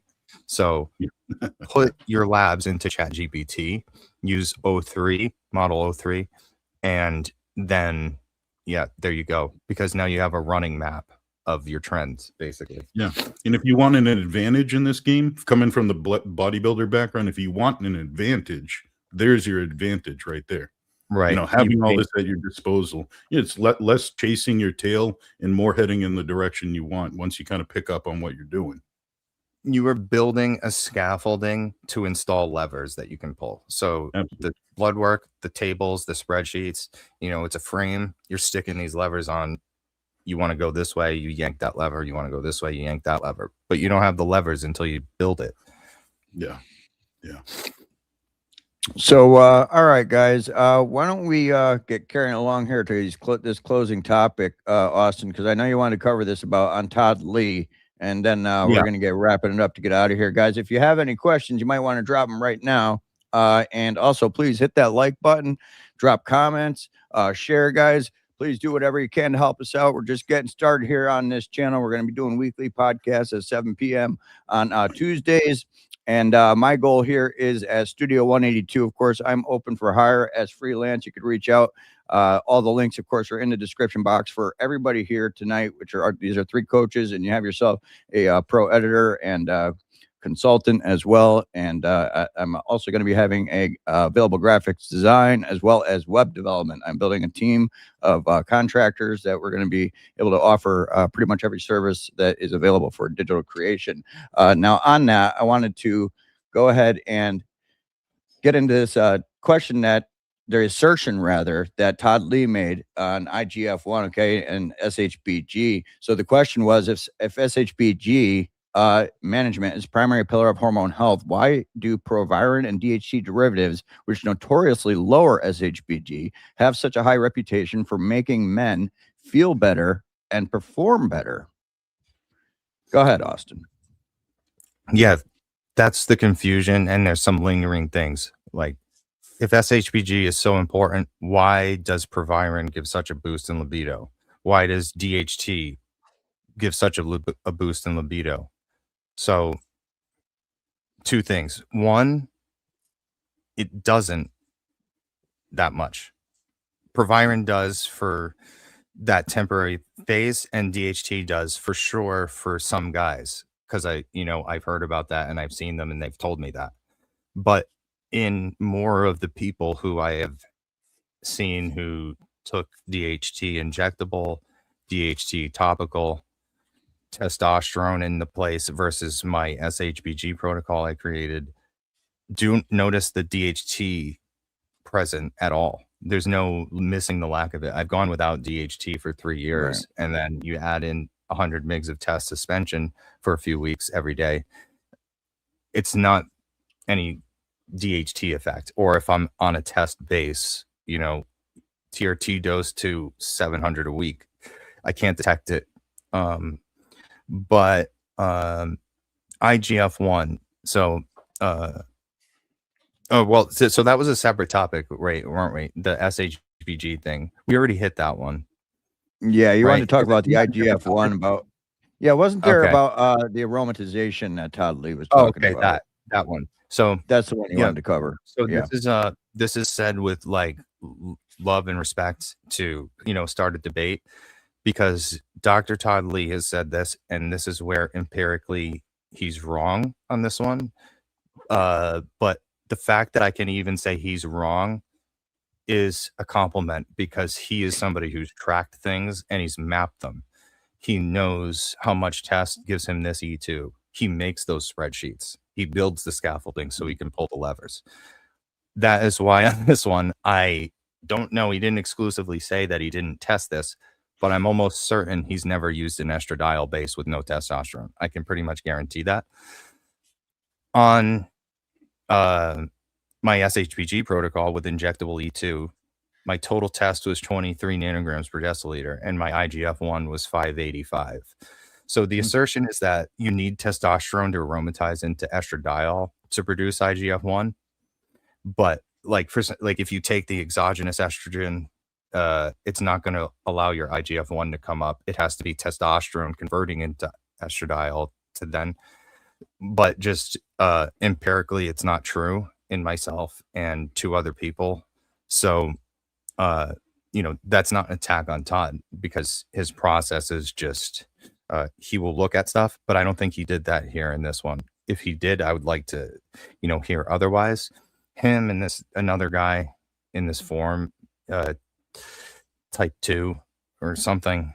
And, he's really insisted before that this is reality because of this study, and just it isn't. So people make stuff up, basically. And if it's not made up, I would love to hear that.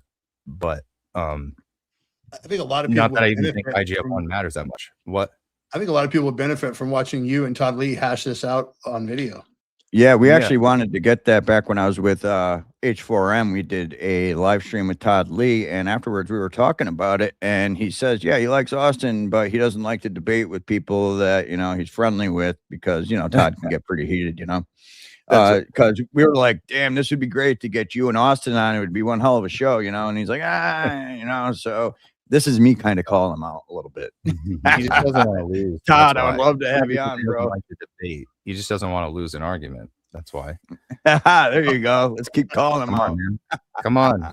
Come on. Let's do it. I do know Todd would be totally open to things he hasn't tried himself and hearing what you have for an output on it. Because you make a good point. So exogenous, the thought of exogenous use of estrogen to hopefully help mitigate raising your IGF-1 might not be something he's done solely without a testosterone base. And you really wouldn't know the effect of estrogen on IGF-1 alone unless you pull out that testosterone anyhow.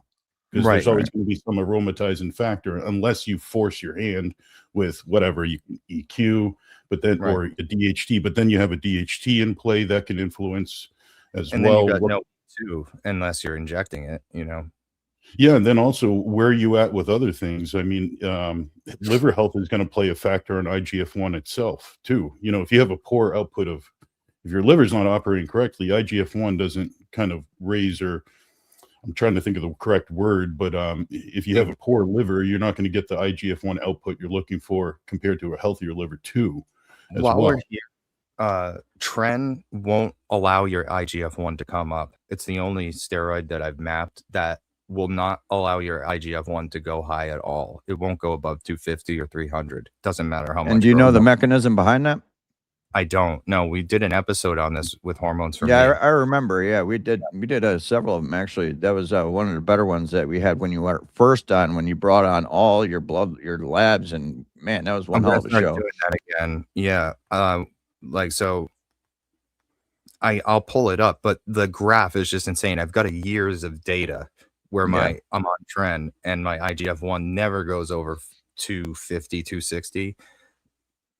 Like 3-4 weeks after pulling Tren out, you just see the graph go like 585. Wow. And I'm no still kidding. on the exact brand of growth hormone, the same dose, like same everything, 9 to 25 units a day. And it didn't matter. 25. Wow. Yeah. Can I throw a monkey wrench into that one? Yeah, please do. It's just a thought, but and I'd have to dig deep to kind of see if this was the case. But if Trenbolone is showing that IGF-1 levels are not being raised, how do you not know that the IGF-1 blood serum is not just being actually soaked into the cell and it's actually working effectively?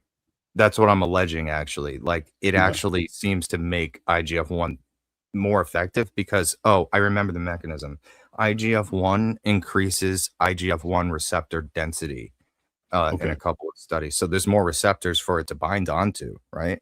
It's going to be on the receptor, not on the certainly possible.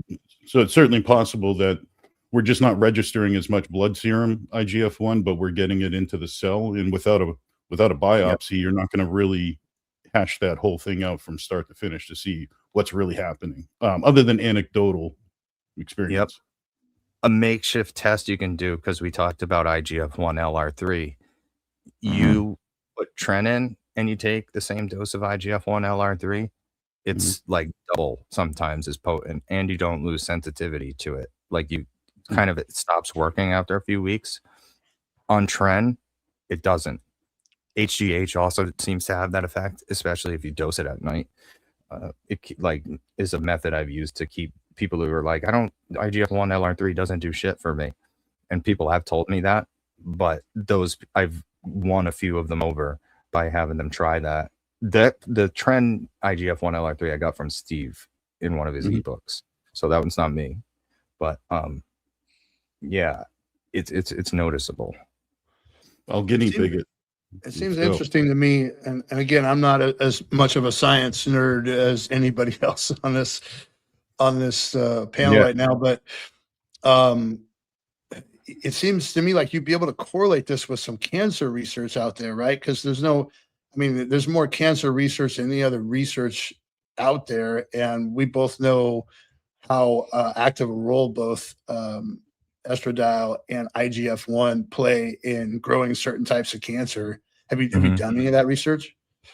So no, not me the most, but I know there's this talk of HGH, at least itself, increasing natural killer cell function. So it actually seems to have a cancer preventative effect in some study. It's like they had reduced incidence of cancer, but growing a pre-existing one is allegedly where it has its effect. I'm not an expert in it though, beyond that. I'm just saying there might be some relatable research to what we're doing or what we're talking about here that's already been done in the context of cancer research. Mm. Oh, right. It's a good. I see what you're saying. Yeah. And we just got to with get the some cancer patients that are willing to take Trenbolone, and we could really figure this out. That would be really figure it out. Yeah. It's so hard to find studies because it's like as soon as you want to look for something, it's like you can find it in a natural person. But like if you're looking to experience or measure the effect of a drug or something, it's never in the context you want it, Like you gotta like do some mental gymnastics and try to download it to somewhere. On this particular instance, when we're talking about the dynamics between IGF-1 and E2 while not on cycle, right? Like that might be as close to a cancer patient as you're going to get for someone in our cohort. Sure. I lost you for a sec. So what type of person? So right now we're talking about the dynamics between estradiol and IGF-1 in a non-enhanced person. We're talking about someone who's not on a testosterone base, right? Yes. Yep. Yeah. Oh, and on testosterone, I don't know if you guys have seen an IGF-1 boost just from going on test. Have you seen that? No, I never really looked into it that way. But Mike, that's a good point too, Mike, because also, honestly, a lot of male cancer patients, they're going to try to suppress your testosterone for something like a prostate cancer to a point, right? There might be but then again, that's not a sarcoma. So it's not like you're growing a tumor. So you'd have to kind of really sort through hoping that you're finding an IGF-1 estradiol correlation with a cancer patient. That's most likely you'd want to look at something into like how it's affecting a tumor growth, to see if IGF-1's having a negative effect, while it's being raised, versus other kinds of cancers that are not like a tumor or like a sarcoma like scenario, if that makes sense. Yeah, I know like some of them are estrogen receptor positive or some are hormone receptor positive and whatnot, but I don't know how they work. Like if they're one of the certain types of breast cancer where they don't want to have any estrogen at all because it just feeds the tumor. Yeah. I found the screenshot of the Tren E2 or Tren E2 IGF-1 thing. Let's see if you can see if it focuses in there. My screen's out of focus. Yeah. Oh wait, there it goes. We're not gonna be able to see it though. You got to cover your face. You got to cover your face, Austin. Yeah, it's trying to focus on your head.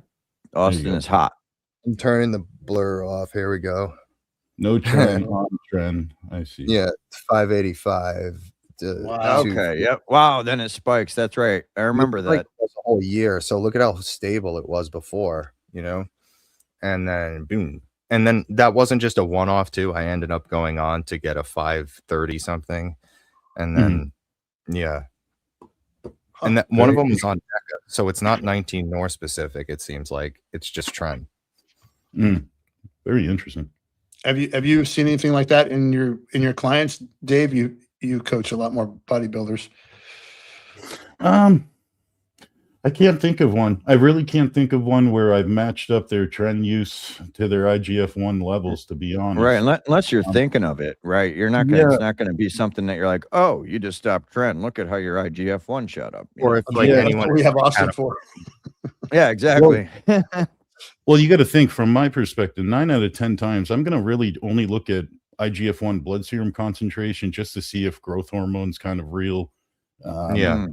Then that it's kind of a pointless number, which we've all kind of talked about before, because really I'm still behind one door. I still want to open the next door, which is where's this IGF-1 serum going at levels affecting on the actual cell site, the muscle cell. Like that's what I'm truly interested in. And without that door is locked without an biopsy, so it's kind of hard. But no, I'll probably check that out with myself at some point next show. I don't see why not. And it actually could be the inverse, Austin. If you have super high IGF-1 numbers, it could be that it's not getting into the muscle. That's what I am thinking. that it's not absorbing. That's a great point, Mike. Yeah. On trend, it's lower, right? So that means it's getting into the muscle. And trend increases IGF-1 receptor density. Like that's been shown in a couple cell assays. So it's like, it makes sense. It's not in the blood because it's on the receptor, you know? Yeah.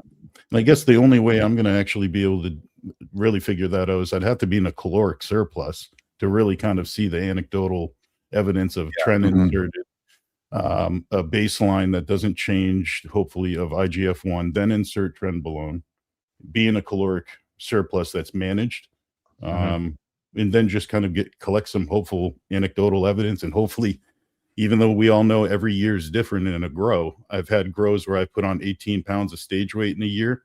And then I had a grow last year. I was lucky if it was 3 pounds. Yeah. You know, so not much change, but outcomes change. So that's a lot of variables to come in play. But if you're getting a huge swing in IGF-1 blood serum concentration because of introduction or pulling out Trenbolone, there should be some anecdotal evidence noticed, plain and simple. If IGF-1's that powerful on muscle growth, which we all know it's a huge difference. Yeah, it's a big factor. If you do it with IGF-1 LR3 on trend, you start off trend, take IGF-1 LR3, add in trend, just keep the IGF-1 LR3. It gets like more potent. Like you'll, you know, that instant pump you get from like a warm-up set, or like even just like a nothing set with IGF-1 LR3, that effect is just like magnified even more for me. I don't mean to drag it out, but let me ask one last question. No, please do. If you were to do that, right, say we're going to just check for anecdotal evidence of the effect of Trenbolone and IGF-1 levels, hopefully at the muscle cell, how long would you want to even run that? Because how many people, and how long are you going to want to run that, right? Because some people are not going to want to push trend too long. How long am I? Well, how long am I going to run it? How long to theorize you're going to get some evidence? Evidence. And wait, what do you mean? If I was to run a study saying I'm going to go ahead and be in a caloric surplus, I'm going to and measure this. Yeah, and I'm going to try to get myself. Say I'm at 350 IGF-1 just for numbers' sake. I put in Trenbolone. How long should that study go for to see if I'm actually getting a positive response from the IGF-1 being lowered because Trenbolone's now in play? You know, hopefully I'm getting in at the muscle cell, or the opposite. How long should I kind of monitor that? Is this what I can say is how long after pulling out trend my IGF-1 went back up, and this was on trend E, so I think it was exactly about 4 weeks on the dot. So the inverse of like trend lowering the IGF-1 level, and thus meaning possibly more is getting into the muscle on the receptor. Correct. I don't know how long that will take. I would suspect it's a genomic effect, so at least 3 to 6 weeks maybe for some at least 6 weeks actually, because it's going to be receptor upregulation. It's probably going to start to pick up steam by like at least 6 weeks, you know. Yeah, I was going to say at least 8 weeks before you're going to be able to have some solid evidence from this. Yeah. So let's see. I would start November at some point, and then it was January. It was the 585, but I think it was end of November, and then January when I did this in 2024.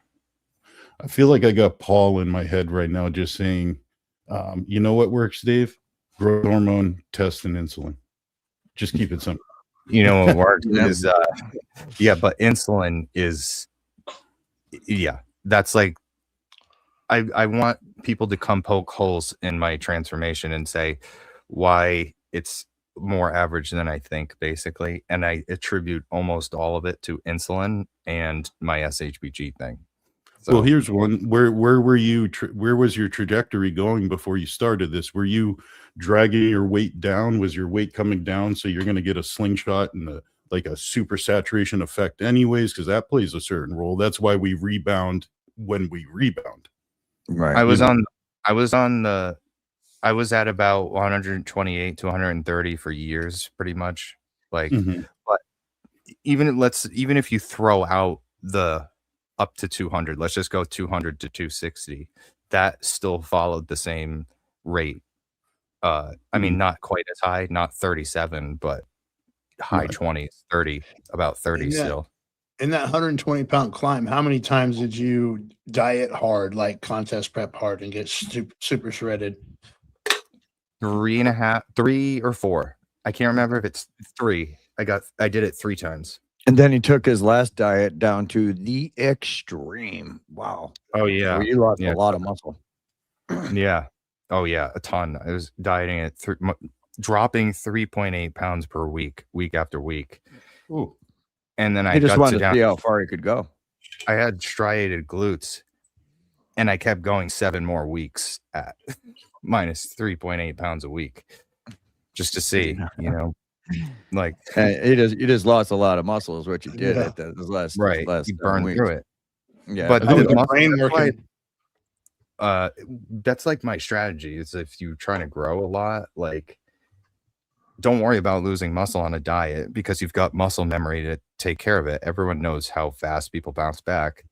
right. And the less time you spend dieting, that's time you could be spent growing, you know. So how was your cognitive function in that sort of caloric deficit? Yeah, right.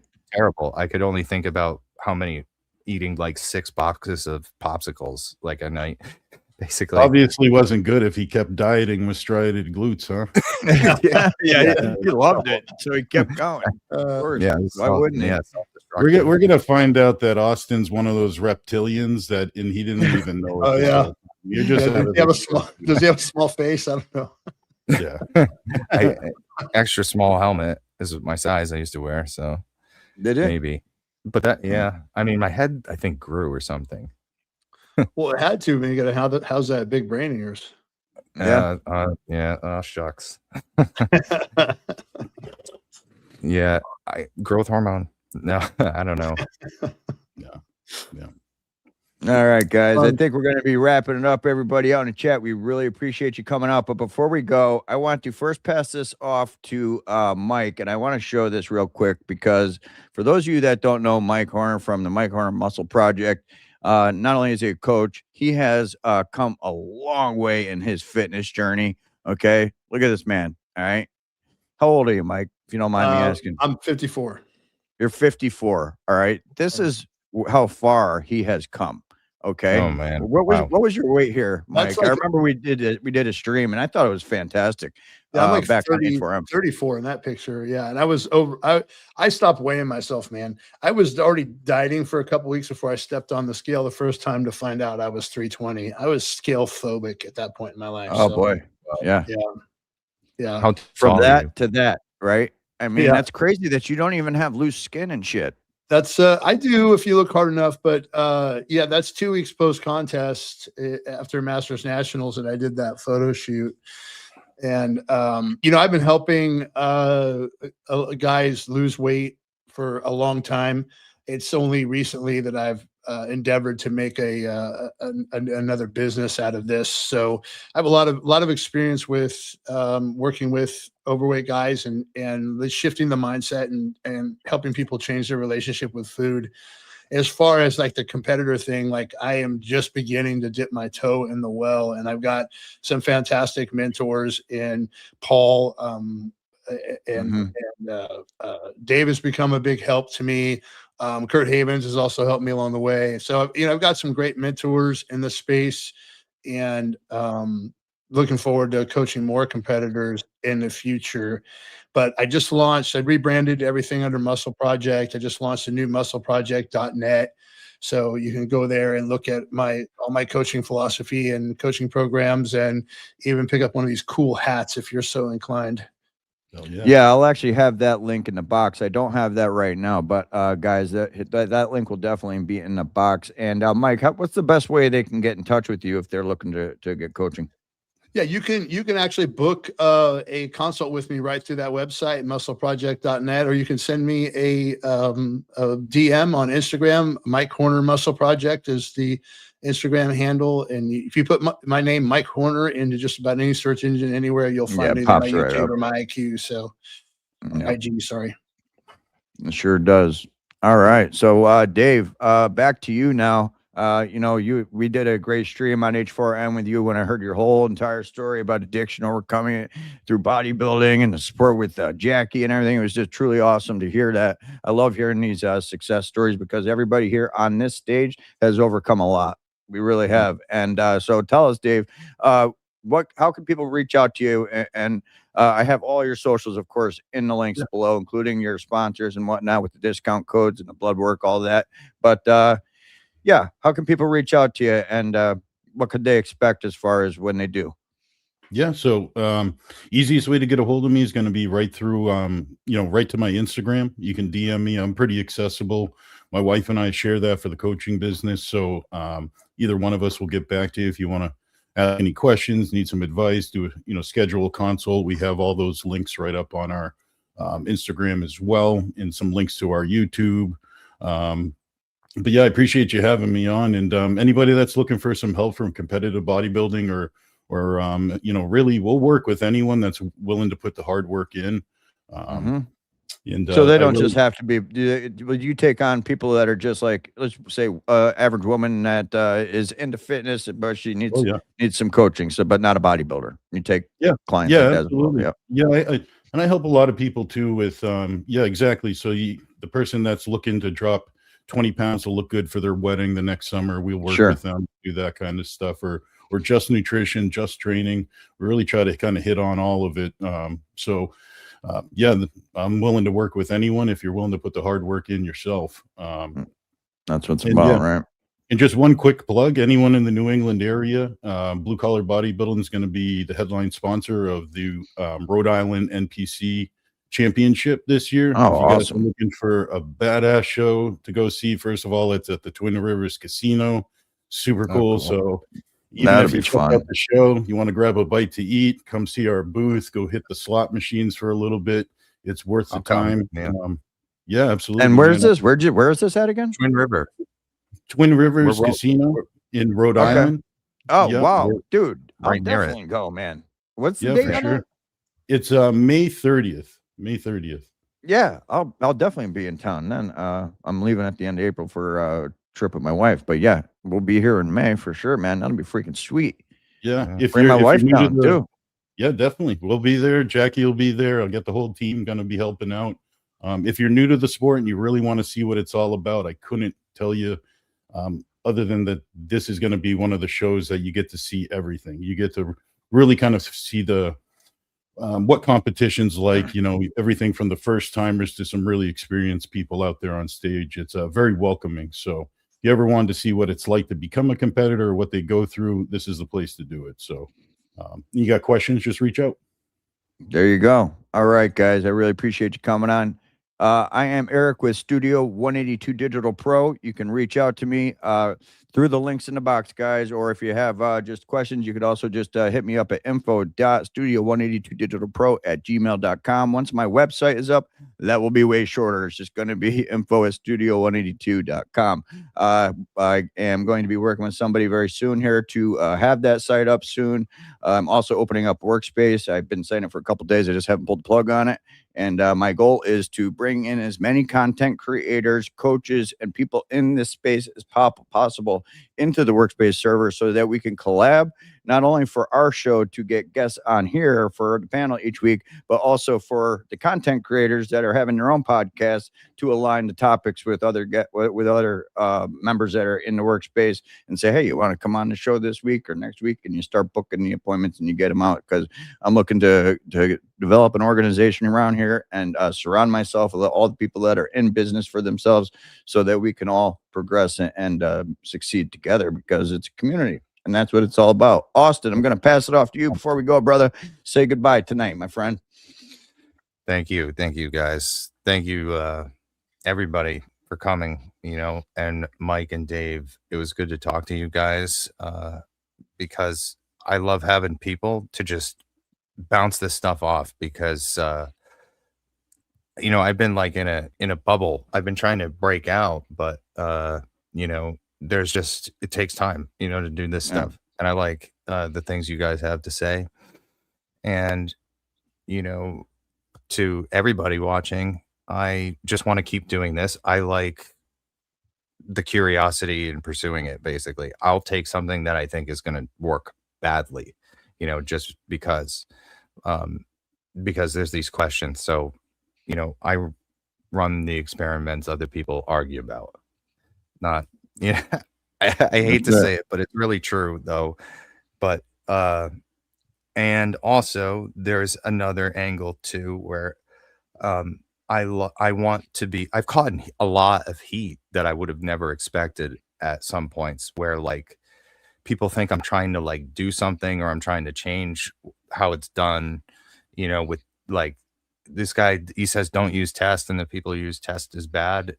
That's not what I mean, or I've never said that. I use test, but I've caught a lot of heat for like putting ideas out that I have just tested or I'm just telling you what I'm seeing. They're not even ideas for that. Like that's the guy who injects estradiol and like in a bad way.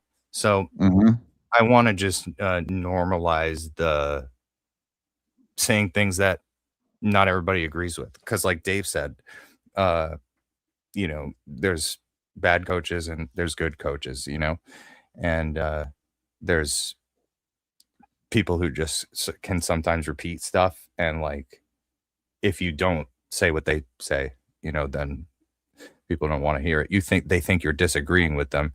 And that's not even necessarily true. You just might, you know, see something basically. So I don't want people to think I'm trying to disrupt anything or cause a problem. I just, I like talking to you guys and getting people to bounce stuff off basically. I like to do things is what it comes down to.